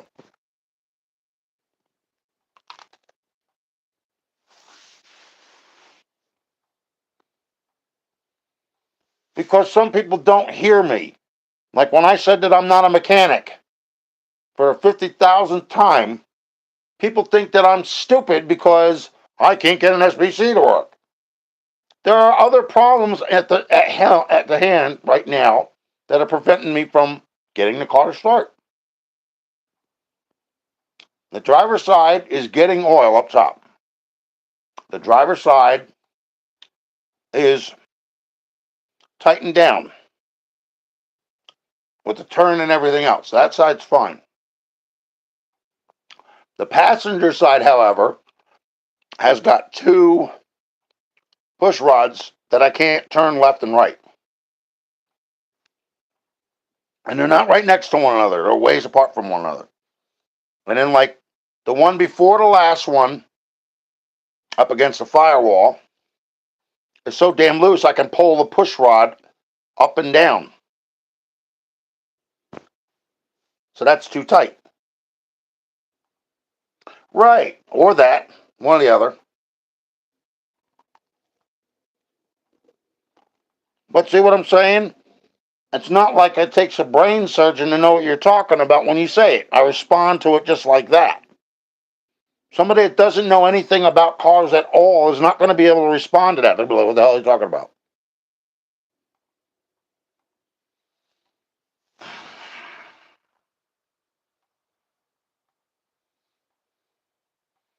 And even Nolan said that, the way it sounds, it doesn't sound like it would have a problem starting.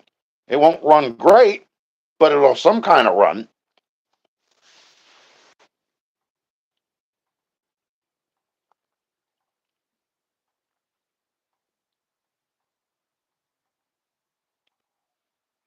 Okay, you know what, CD Davenport? Why don't you go back to Austin or Brian Cabral?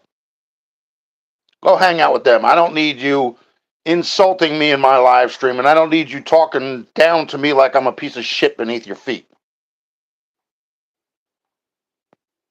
I'm sorry. I'm not here for that. I'm talking to other people and having a conversation with them And you're butting in with the same derogatory negative shit. So keep it out of here.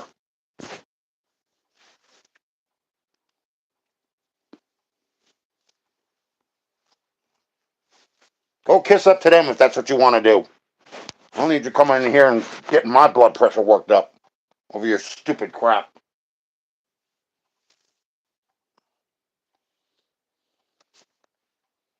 Thank you, Tim. It's just like he does the same shit all the time. It's nothing positive, it's just something negative. It makes me think that those kind of people are actually following you know who.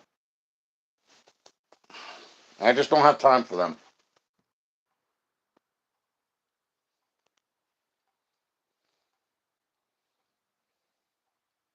Right. Exactly.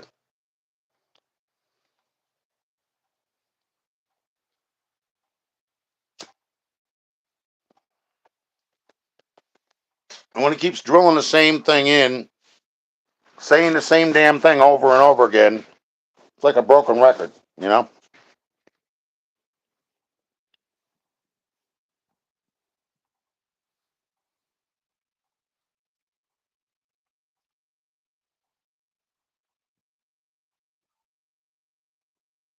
You know, the thing is like I was trying to tell him too, but he kept getting his little ego getting in the way.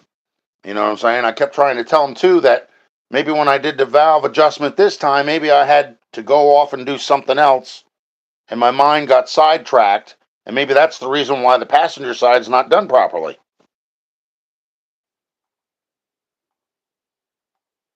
Later, Blake. Talk to you later.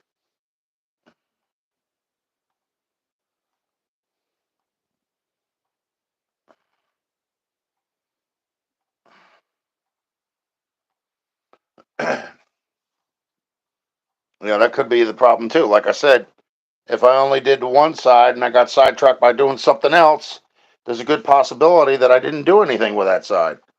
You know?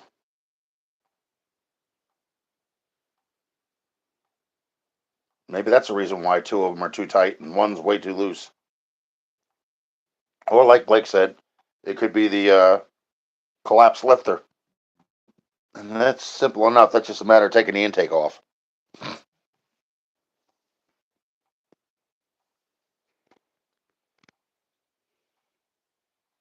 We don't even have to take the head off of that, you know?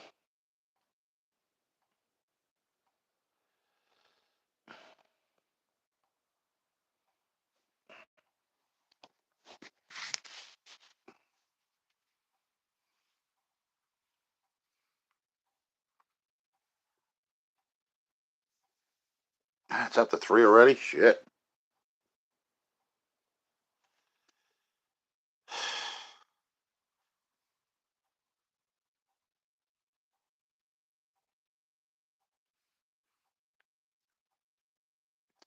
I had this mind numbing toothache for the past 2 days. You know how I cured it? Tim?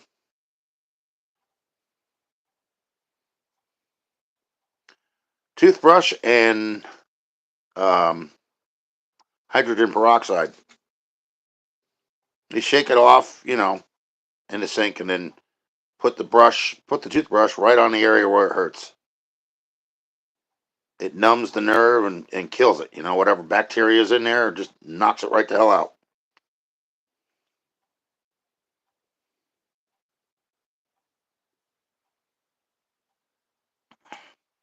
You dip the you dip the toothbrush in the bottle of hydrogen peroxide. You take it out, you shake it off, and then what you do is you stick it right where the pain is on your tooth. You don't want to swallow any of that, but you want to make sure you know it gets on there because what it does is it kills any bacteria. You know how like when you were a kid and you scraped your knee and your mom put the peroxide and all kids ran from it. They didn't want that stuff on it because they seen it bubbling, you know? Right. So that's how I got rid of it. It wasn't a bad one. It was just like I knew it was there, you know? So that's how I took care of it. Toothbrush, which what? I picked up a 6 pack of toothbrushes yesterday for $1, and I picked up a bottle of hydrogen peroxide for $1. It's the cheapest cure, you know?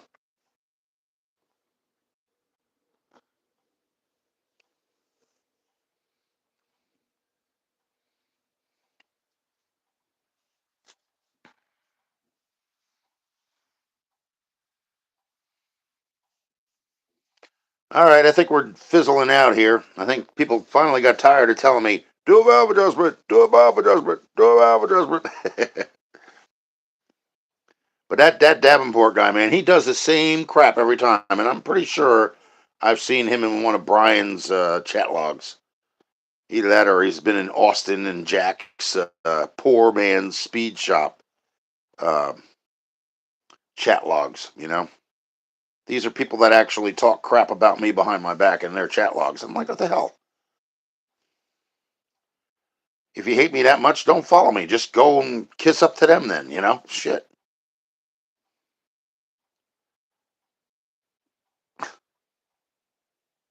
Yeah, I know. My teeth are disintegrating because of genetics, though. But I'm over 50. I'm hitting 56 next year, so,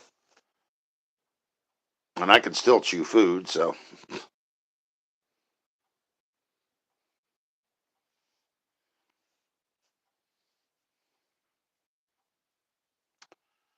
But like I said, it's just I don't know. I don't even really pay attention to those guys anymore. Like every once in a while, once in a blue moon, I'll go and check on, see what kind of stupid crap they're spreading. But that's usually what it is, crap. There's nothing that holds any bearing.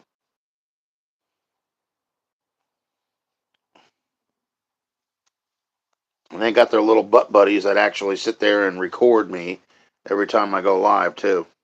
So I haven't given them something for a couple of days. I might as well give them something now, huh?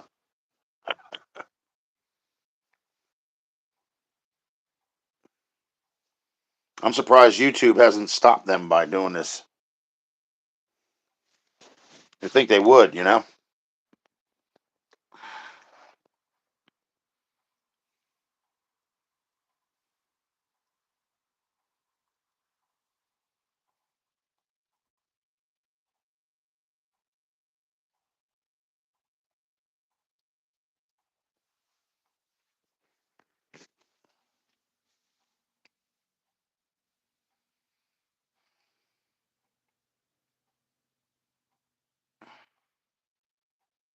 Yeah, I know.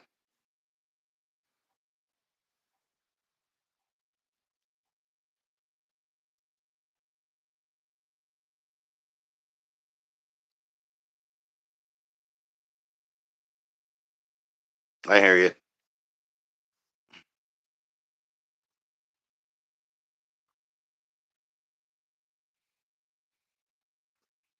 Yeah, I think we'll call it a even 2 minute, 2 hours, and then we'll get out of here. What do you think, Tim?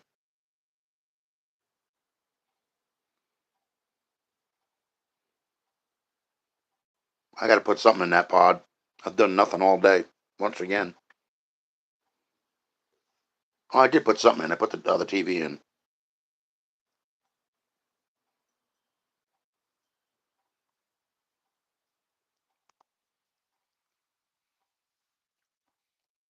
Yeah, when I get to the new place, that's when I'll work on the 57. Because I think the place that I was looking at actually has like a garage thing where I could put the 57 under and put a tarp over it.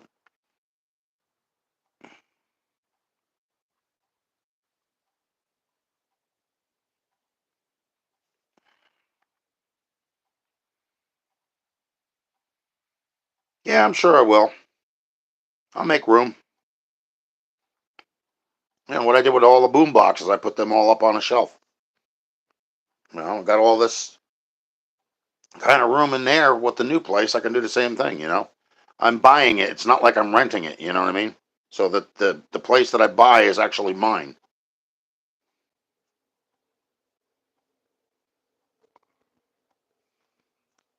The only thing I'm renting is actually the lot that it sits on.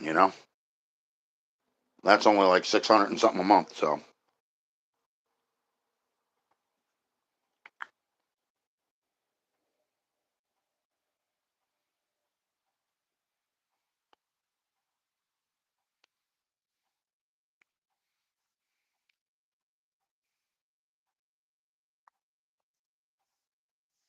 maybe I should post a picture of what it is. I don't care. I really don't care. It's like a trailer, but it's got 2 bedrooms and 1 bath, and then it's got a kitchen and it's got a living room. What more do you need? You know what I'm saying?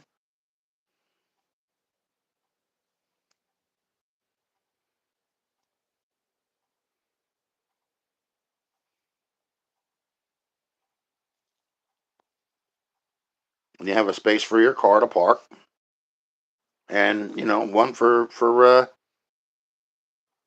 daily driver.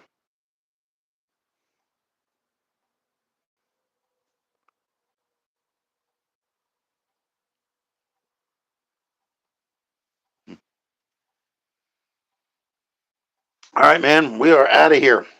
Everybody that was in here, have a good night. Now I have to finish out the application, and then I have to wait for this guy to. Um, I have to be out of here in order for him to actually buy the place. Because he's not going to do anything while I'm here. We did the water test. We did that yesterday. And then I have the fire extinguisher, the carbon monoxide detector, and the smoke detector for him for when he comes in here. Take care, Tim. We're getting out of here. Talk to you later. Bye.